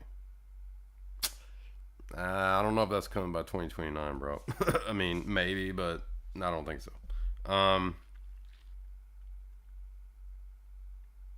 The majority of human communications now are done via human-machine interfaces. So, like, you don't go hang out with your friends. You just, like, go to your friend's metaverse in your mind, and you don't interact anymore.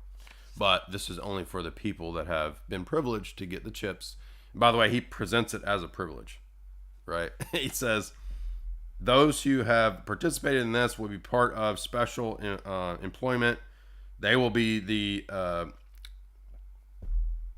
basically androids, right? Like superhumans, he's saying.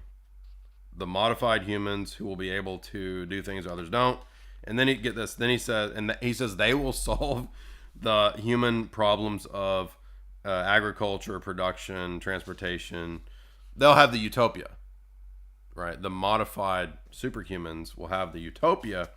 And he says, oh, I'm sorry, but a lot of people who didn't get modified will be left behind. He says, oh. And then he says, there will be growing debates and discussions about the rights of not just androids and modified people, but what it means to be human.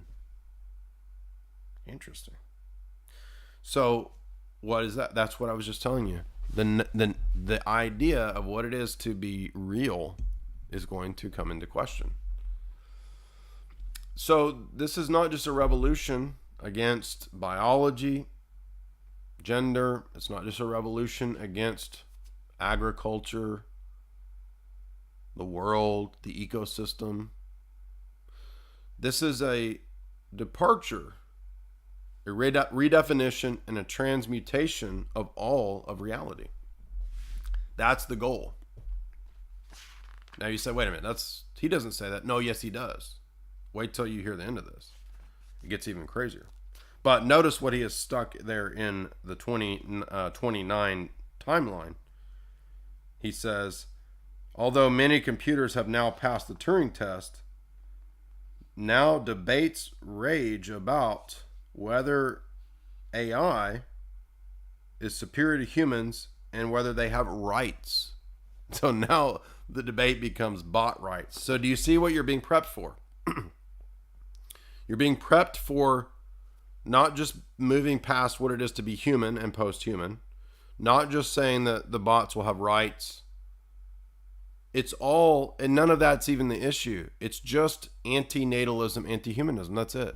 That's the whole purpose of all of it. Now, some of these goobers actually believe they're going to be, sci-fi gods or whatever, which is what he's going to say here in a minute, which they're not. But it doesn't really matter even about that, because all this is just part of the Depop. That's it. That's the whole point of this. So to redefine rights to not only be human rights, but now AI rights, right, will first be debated in regard to the androids or the human modified people, and then the AI. And what prepared the way for those debates? Oh, you see, we had to question what it was to be man or woman at all. You see, who are you to decide to make whatever you want, right? So, what it is to be male or female is redefined. What it is to be human is redefined to include now androids and bots. Then reality is redefined to no longer be, oh, you're a 3D bigot. You're like a 3D, 4D bigot person who thinks that this is the real. Who are you to say what the real world is, dude? No, the real world is anywhere that I go in the metaverse. And it's your prejudice that says that this world is the real world. That's what, I'm not joking, that's what's coming. There you go. That's the whole point of today's stream, is that right there. And it's premised on really simple philosophical mistakes, but since most people don't know philosophy, they can't pick out these fallacies and mistakes. For example, if you don't know metaphysics, if you don't have any basic view of metaphysics and logic, then you might fall for the claim that the recording of me is identical to me. But I mean, I can't imagine anybody being that stupid. But they are dumbing people down to the point where they will literally believe that. I mean, it's like, wow. Right? But then he says by 2029, the last one is that the machines will claim to be conscious. And then there'll be huge debates. By 2029, he's saying Skynet's online by 2029. And then everybody's like, oh, bro, why are you trying to knock them? Like, Skynet's just as much a person as you are. Because what's a person? A person's just code. You saying your code's better than his code? You see how they're going to frame it already? This is so dumb, right? It's all based on a reductionist model. And the weird part is that the reductionist model is actually going to say that there's all these different realities. And we're being primed for that with the multiverse. So simulation theory will give way to multiverse theory, which is literally just sci-fi goobers bringing back metaphysics, but it's bringing back metaphysics into this weird creeper universe, multiverse, right? Now, by the way, there was books that came out many years ago, like Tad Williams' Otherland, that are about this very thing. Otherland is about the metaverse, and he wrote that back in the night. It came out when I was in high school, and he was talking about how the virtual worlds are similar to the worlds that, for example, a shaman goes into. So there's like mentions of tribes people and, you know, like shamanic journeys into the shamanic realm. And he makes the analogy to, in that novel, there's people that go into shamanic trances. There is the dream world. There's a character in a coma. There is the virtual world, and there's the real world. So Otherland is like playing with different types of reality. So one point that, this is my own personal opinion, is that one mistake that people make in this is to think that there's only one type of reality. Things can be real in different ways, right? Something can be real in conception only. Things can be real in terms of, right, imaginary figure, the unicorn or something like this, right? Is it real? I mean, what if I have a dream and I have a unicorn in my dream? Well, in a sense, it's real in the dream world, but it's not real in the same way that things are real in this world. So the imaginative realm, whatever that domain is, imagination, is not obviously real in the same way that this world is real. Now, God, I think, gave us imagination to use, to be creative, to create things and, dream up things. But the imagination can also be used for evil. You can imagine evil things, right? Evil things can put evil ideas into your imagination, and you can entertain those things. And a lot of the, saints and fathers warn us about trusting in our imagination too much. So imagination, again, is a tool, and we needn't have a reductionist idea that all real things collapse into one type of real thing. This is where philosophy and metaphysics is helpful when it talks about modes. Things existing in different modes. There's not one type of existence.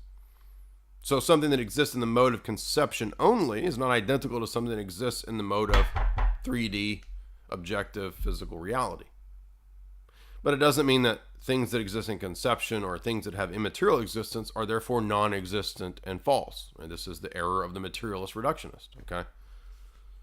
But again, if people don't know philosophy, they might be susceptible to falling into, or they don't have a grounded, Christian metaphysic, right? They might be susceptible to falling into thinking that, bro, what is even reality, right? The virtual worlds are as real as this world, and it's my own bigotry that made me think that my world is real and more real than another world. You see how this is being primed. And people, there will be debates probably. I mean, just the crazy levels of delusions. People debating like realities, right? He's a 3D bigot. They'll probably even say that. Oh, he's a 3D bigot. He probably thinks that humans are human, right?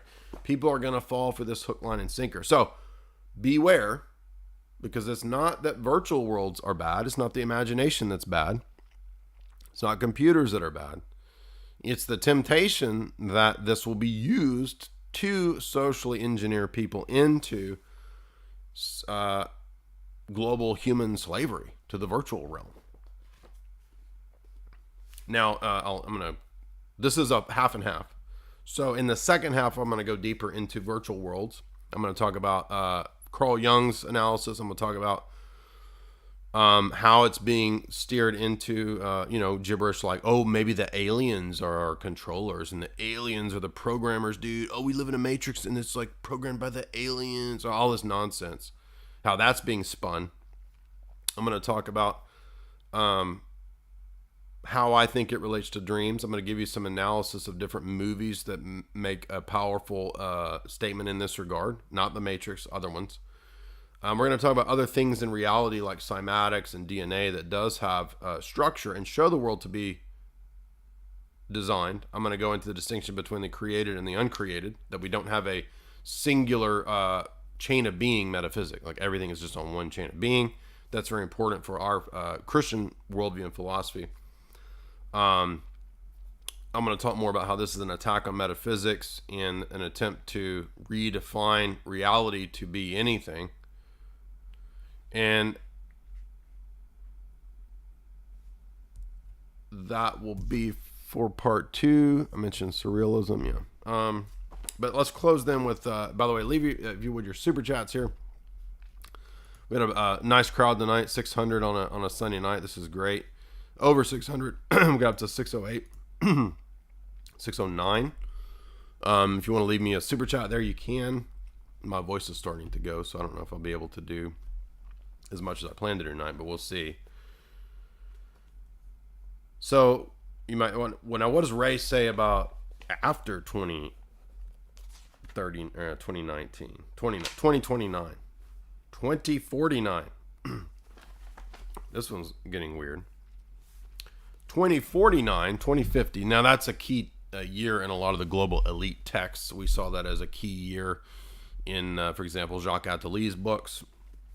And it's a key year here for Ray as well. He says 49, we will see nanotech solving most of the world's problems. Nano swarms will be used to create the fog, utility fog that he said, that'll be ever present, and it will put an end to famines. Nano swarms will be able to go, and so basically we're getting the utopia now because the nano swarms will put an end to famines. Well, by the way, I guess if most of the world population is gone by 2050, that will probably cure a lot of famines. We'll get rid of a lot of human suffering, and we'll put an end to famine by putting an end to most humans, right? I mean, that's literally the logic here. And then he says by 2072, I don't know what this is. He says pico engineering, developing technology at the scale of picometers, is now practical. So like super tiny nanotech. And then he says 2100 will be a key year because this is where humans will all be interlinked into the global brain. Now, Jacques said 2050. Global brain 2050. Ray thought global brain by 2100 when he wrote this book in the year 2000.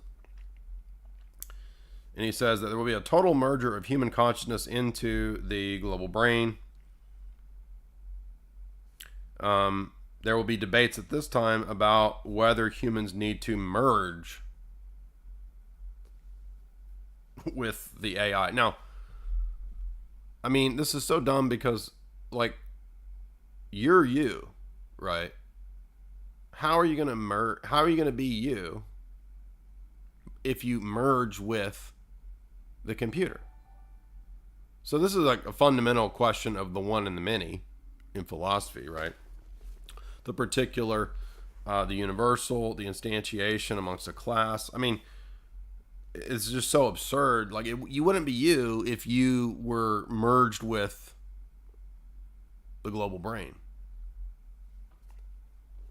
So notice that as Ray is getting up into the metaphysics and the philosophy is becoming totally fantasy world. Now this is right. I mean, I know this is a futurist, but people think this is science. Science is this. They literally think science is you're going to upload your brain consciousness. Now, wait a minute. Your consciousness is identical to your gray matter, according to most of these people. How is your gray matter going to be loaded up to the cloud? This is so dumb, right? I mean, if my brain is my consciousness, then my brain is not going to be uploaded to Amazon cloud. Okay, dummies? Hello? Right? So in order for this uploading to occur requires that consciousness is distinct from the gray matter, from the brain. Mind can't be identical to brain. But they've been saying forever that mind is brain. Now wait a minute. If mind isn't brain, then what's being uploaded? This is so stupid, right? Well, it's the recording of you that's not me, dummy. Who is so stupid as to think that a picture of me is me? The YouTube live stream of me is not identical to me. This is fundamental 101, like philosophy, like object identity over time. Like, I mean, law of identity. I mean, nobody knows about the law of identity in this? I mean, how are these people this smart and not know what the law of identity is? Well, they just have bulldozed all that philosophy and they're just redefining everything. Oh, the recording of you is actually you. What? Oh, well, see, we don't have that. Oh, we've redefined reality, you see. So now you are the recording, so it is you in the cloud. This is so dumb.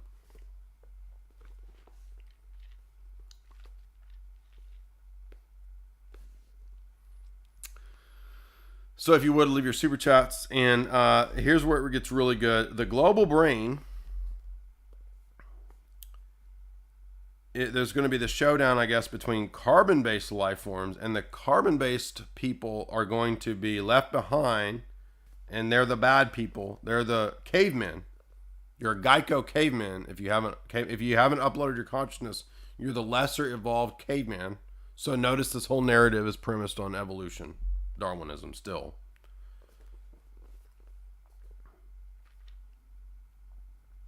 And the electronic-based life forms will merge or give way to light-based life forms. Oh, so you're going to evolve to be a light-based life. So this is just a Gnostic. We're just Gnostic. It's literally leaving the body to become a light body. And he says that a number of software-based humans vastly exceeds those using the native neuron cell-based. In other words, the light beings are evolved beyond the carbon beings. And he says that those that are less evolved basically are left behind, and they become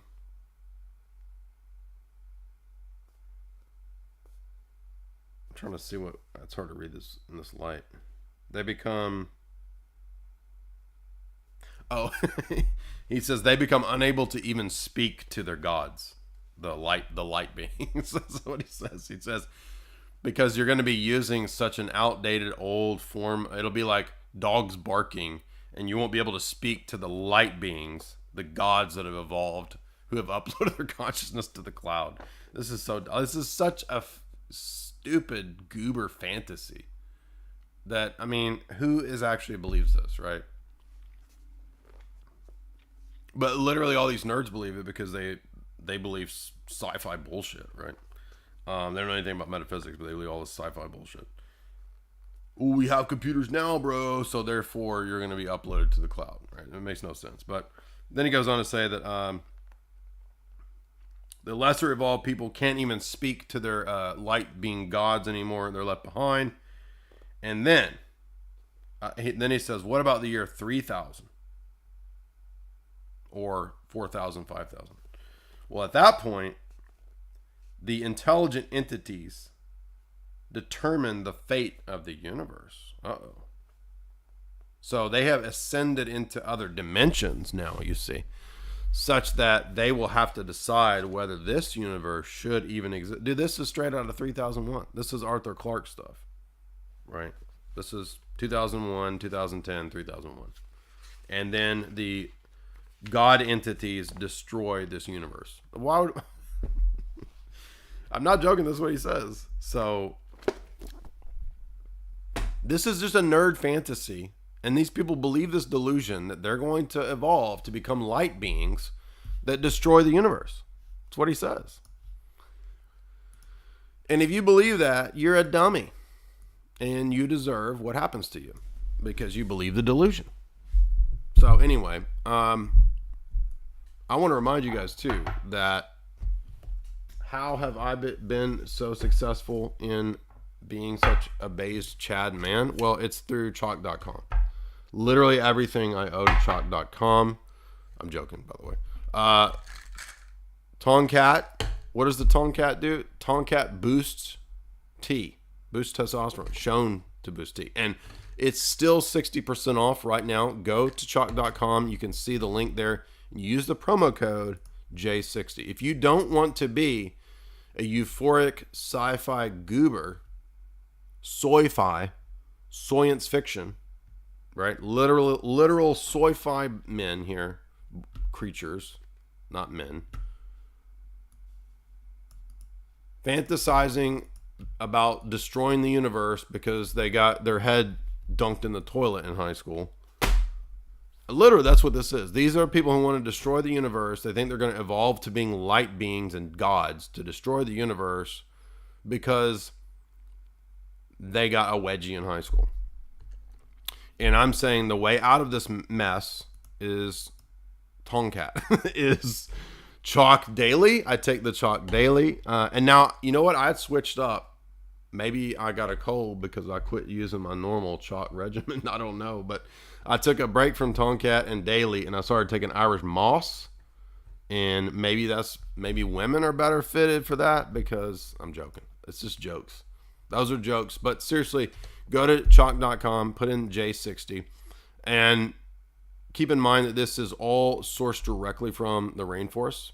Literally, that's where they get all their products. You can see hundreds of 5-star reviews showing this. They are freaks. I talk to those boys almost every day. Not every day. I talk to my main man there every other day, and he is a freak about this stuff, about sourcing organic, strictly organic, nutrient-dense products that are not contaminated anyway. Again, that boosts testosterone. So, I mean, Irish moss has a lot of nutrients because our food, our soil is nutrient depleted. Then things like Irish moss are good for nutrients. Shilajit is great for mental clarity. People are wondering, how are you so 7,000 IQ, Jay? Well, it's, again, partly because of this. If I didn't take Shilajit, I would probably be at a 5,000 IQ. But by virtue of taking the Shilajit, we are operating at a pretty consistent functional basis of 7,000 IQ on a daily basis. Probably why they named it 7 Wonders, 7,000-ish IQ.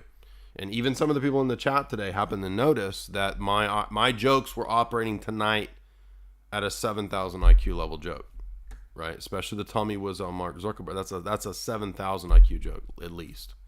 So whoever recognized that has to be a chalk.com customer, and hence they understood the joke. So you want to get my jokes? You want to get my 7,000 IQ jokes? Then go get your Shilajit right now. There's the promo code. You have to enter the J60. You get 60% off, dude. And we don't know when the supply chain nonsense from old Klaus will be shut down the chalk.com. Too many of the people are getting the IQ boost. Shut the chalk down. Shut the chalk down. Shut the chalk down. Right, Klaus. You want to make Klaus mad? Go get chalk.com right now. You want to make him even madder? Subscribe to Jay's Analysis right now for $60 a year. $4.95 a month. And fight big soy. Fight big soy. Fight big soy. Right? Duddits. Don't be a slow boy. Be a beautiful slow boy and become a fast boy via chalk.com. Don't be a Duddits. Although Duddits was actually a slow boy in hiding, because he was actually a fast boy, if you remember, Dreamcatcher. Anyway, we'll get into a lot of fun stuff in the part 2. And I do have my notes ready to go here to do Breakaway Civilization part 2. Hopefully I'll have enough voice left to do it. I'm going to try to do it tonight. With the help of chalk.com, I think I probably can. Fight Big Soy. And let's read a few of these super chats. I'm already... Oh, John Connor, boy, what's up? Crypto is gay. Prove me wrong. Bro, you sent me... You know where that $3 you sent me is going? Right into crypto. So, prove you wrong? I mean, if you're at this point where I can't. How's that? You just keep on not buying crypto then and enjoy the poverty. So there you go. How's that? I mean, if you're at this stage, you can't figure out what crypto is. I mean, I can't help you. Good luck with that. So you enjoy the poverty. Ortho Prepper, $5. So-and-so from, I'm not going to debate that person because that person I do not take seriously as a debater. And I've already said multiple times that if I've debated people with all of his same pagan arguments, why would I give that guy attention?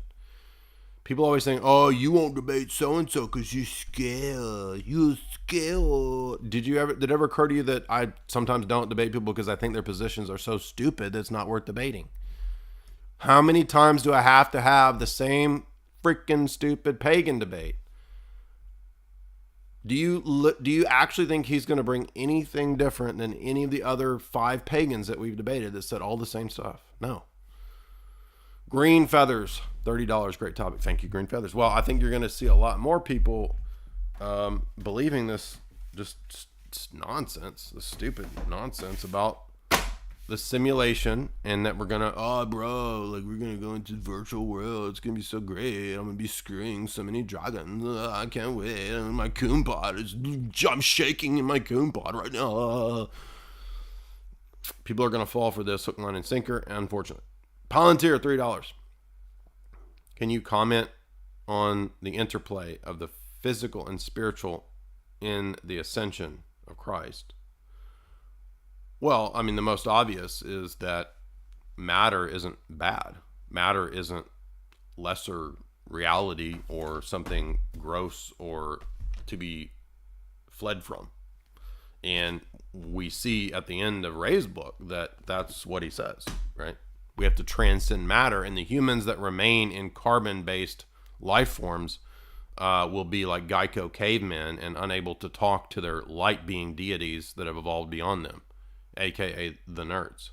Not our nerds. Our nerds are the Chad nerds, but the other. And it's just so obviously like this is just Gnostic nonsense represented. And people always fall for the same scams. And in the incarnation, we have the affirmation of the goodness of matter. The material world isn't evil. It's not bad. It's not something to flee from. And the whole point of the incarnation is that very thing. When God created, he said it is good, and then he took on matter. So, I mean, that's part of the point of the incarnation and the transfiguration. What does it mean for Christ to ascend into a heaven, which is a spiritual reality? Again, it's not an either or, right? So heaven can be both spatio-temporal and above the spatio-temporal, just like the saints are with us, even though they're outside of space and time. Palantir says again for $3, on a related issue, what is with, do you think that with what is being pushed with tech, we might see a pushback not only against the left, but against the entire paradigm, perhaps rooted in Christian reactionism? Well, I think the only people that are going to have a significant pushback are people with a coherent worldview. Everyone else without a coherent worldview is going to be susceptible to these delusions and deceptions and social engineering tricks, and they're going to fall for all this nonsense. So, yes, and I think that already exists, and that is the church. Orthodox Church. Real Cooter Brown, $8. For me, from time to time, you mention math when discussing philosophy, which is interesting. Well, number theory is a philosophical approach. Many philosophers have discussed math and mathematical realities and entities, like Frege or Husserl or Plato or Socrates or Pythagoras. I'm wondering if you know of any books that deal with mathematics and philosophy. I mean, again, all those philosophers that I mentioned will discuss mathematics. I don't know of a specific book that just talks about math, but there's one called Mind of God by Paul Davies that I think is good. Real Cooter Brown, $5. Do you think that majority of people will go along with living in a matrix? I mean, it really just depends on how successful the technology is, whether people enjoy the experience of metaverse, whether they get over the problems of everybody getting nausea going into virtual reality. I mean, if they overcome a lot of these problems, then yeah, I think a lot of people will opt into the matrix. So probably. I'm skeptical. I've never known anyone who found VR goggles to be fun. Yeah, I mean, that's the thing, right? I mean, if they can pull this off, maybe, but that's a big if. Greenway is $5. Neil Stevenson used the term metaverse in Snow Crash. Now, I have Neil Stephenson's Cryptonomicon. I don't have Snow Crash. Yeah, I know he knows about a lot of this inside stuff. His new book, Fall or Dodge in Hell, is about uploading your brain to the bit world, the cloud. Yeah, I mean, all of these guys have written this stuff in books for many years. And I'll tell you, $50. You are more influential than you think. Well, thank you. I don't really know who and how I'm influencing. It's hard. You never know who's watching. Maybe. So, but thank you for that $50. Much appreciated.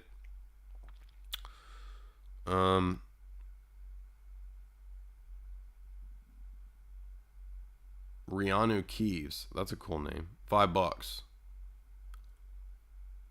I do have William Gibson's Neuromancer. You said in Neuromancer trilogy there are voodoo deities that appear in the Matrix and can grant favors and be channeled by people who have a certain brain chemistry.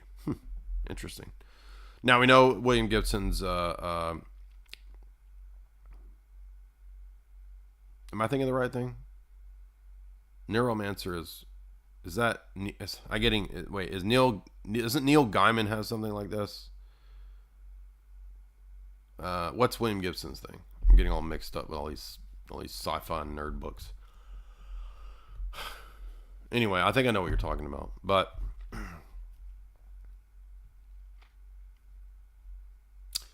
yeah, a lot of people speculate on, like, are demons going to manifest in the virtual reality?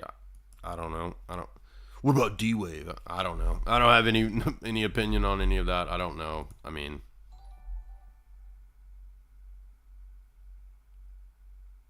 am I wrong? I'm confused. My mind is getting a little tired. Is Neuromancer William Gibson? I just went blank. Neil Gaiman. I don't know how you say it. Anyway. All you need to know is that all of these sci-fi nerds put all this stuff in the books 50 years ago. That's it. Right? And eventually you start to forget all these people. Who wrote what? John Connor 420. I am from the future. Here is what happens. God shows his face looking on the earth, and everybody sees him at the same time. That proves flat earth. Then the last scholar, well, there you go. So you're a flat earther. That's why you don't like crypto. So I'm just joking, John Connor. Yeah, I don't know what to say about that. Clint, $10. Thank you. I tried the chalk, and it is great stuff. Yeah, exactly. I mean, I didn't know right until they sent me like a giant box of the products. And, basically, I don't even eat food anymore. All I do is eat chalk.com. I empty the capsules into a giant bowl and literally just eat that every meal. And I have a 7,000 IQ right now at the moment. But hopefully, with the help of Ray Kurzweil, I can advance my IQ through the light beings and deities that I already worship ahead of time, and that they will grant me from the future higher IQs. So that's my new religion I just cooked up. It's like Interstellar, right, where Matthew McConaughey touches himself from the future, right? It's like, did you just feel that on my arm? What if aliens are just like us from the future? And it's like, now I realize that Ray Kurzweil is actually the god of this universe, and he's just rewinding the simulation, and he's interacting with us in the simulation at this point in time. And he's realized that now I worship Ray Kurzweil, and now he will give me 7 zillion IQ. And then I can't even, which kind of sucks, because I won't be able to talk to any of you guys anymore, because my IQ will be 7 zillion, and it will mean that you can't even, like, you just sound like birds chirping and dogs barking when you talk to me. That's the downside of it. So John Connor said, crypto is gay for $3. Enjoy being poor. Mikhail, the King of Kings, $5. JD, you could use some fresh ginger root. I eat ginger root. I already know about that. All right. So, I appreciate your $5, but I have heard of ginger. Skin them bad boys and cut them up. I know how ginger works, bro. And then he says, unicorns are real in the movie Legend with Tom Cruise. Yes, I know. And in my fantasy, it will be me and Tom Cruise and the unicorn together for all of eternity in our virtual world. So I will go live in the Legend world with Tom Cruise, and we will worship Ray Kurzweil as our deity, and all of you people will have carbon-based 100 IQs, and we will have silicon cloud-based 7 zillion IQs. Sorry, you guys. Sorry. Chase Haggard, $5. When we upload our consciousness to the internet, is that after Muad'Dib frees the Fremen and the spice fields return? I'm asking for a friend. Well, if you are in that universe. So, as reality evolves and it becomes anything in the simulant multiverse, you can go live in that world, Chase. Maybe. If Ray, myself, and Tom Cruise decide that you're worthy, we will have to evaluate you according to all the metrics, your IQ, whether you've been a good boy on the internet, said bad things or not. And then we might let you go into the Dune universe, but that doesn't mean that, we might make you a worm in the Dune universe. So, you just don't know, bro. You better hope that we are beneficent light gods when we put you in that universe. We might make you a Bene Gesserit witch. You just don't know, dude. All Tuner 24. I cannot wait to get zucked in the metaverse. Yeah, exactly. Like, what's going to happen when you get zucked in the metaverse? Like, you're going to get deleted, dude. Zuck just delete you out of existence, bro. Dances with Soyam, $10. Between investing in land and animal husbandry or crypto, you should just buy land in the metaverse. So just buy a bunch of CGI cows to farm your crypto in your metaverse, and don't worry about having a homestead. You need a virtual homestead, and that will be how you live in 1,000. You need to be thinking about the future, dude. Where are you going to be living in 1,000 years from now when you're uploaded? That's what you need to be thinking about. So, and that depends upon whether Ray Kurzweil, myself, and Tom Cruise from Legend grant you grace. And we may not. We may not. We may stick you in the Dune universe with Chase, who will probably be a worm. And I might make you a Bene Gesserit witch. So better get ready for the Gom Jabbar, bitch. Muhammad, $5. Where can I learn about esoteric symbolism in Kingdom Hearts? Well, I did a video. I did a live stream on video games 2 years ago that went for 3 hours, and we talked about Resident Evil, and we talked about Kingdom Hearts, and we talked about Owen Cyclops' analysis of Super Mario, and we did Deus Ex, and I think it's still on YouTube. You have to look up J. Dyer, Cyberpunk, Deus Ex. I don't know what it's titled, but we talk about it in that video. But thank you for that. Jimmy Neutron, $2. What do you do when your fast becomes overwhelming? I don't think it's the goal to fast yourself into a state of overwhelming. So you need to be doing the fasts under the guidance of a spiritual father. So fast, it's not, you don't like do this on your own and come up with your own scheme. And I don't know anybody who would have a spiritual father who would tell them to fast into an overwhelming state. So my suspicion is that you're not fasting with a spiritual father. So you need guidance in these things. We don't just do this. We're not Protestants doing this on our own and making it all up as we go. So that's what I would say. Again, if you really want to support us right now, we have our sponsor, Chalk. So one of the best ways to support me right now is to go to chalk.com, purchase the products with the J60 code that will give you 60% off. You can also go to Jay's Analysis and subscribe to the website. And we will do the part 2 of this tomorrow, probably. And then also, somebody sent another super chat. Yeah. Palantir, $3. Do you have any predictions about neo-Luddites in the future? I don't know. We're about to do surrogates. So I saw surrogates when it came out. And I think surrogates is going to be really relevant to what we're talking about. Because in that one, that's like not just metaverse, but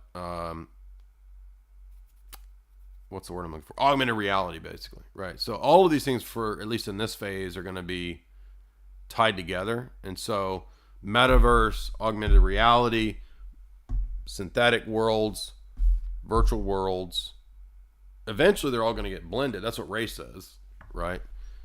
And then it will be a question of, we don't even know what reality is. What is reality, bro? That's what you think reality is, right? And there will be reality bigots, I assure you.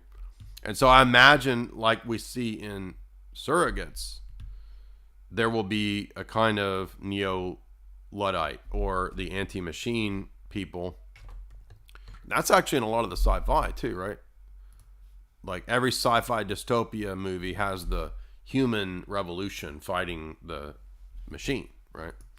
So yeah, I think probably something like what's in Surrogates, right? If you've not seen the Bruce Willis movie Surrogates, watch that. We'll be covering that soon. So anyway, yeah, subscribe to Jay's Analysis. You'll get part 2. And I know that we're behind. Please forgive me about Breakaway Civilization. Now that I finally got into the Jim Keith book, we should be able to get into that finally. And if I have enough voice tonight, I'll try to do it, but maybe tomorrow.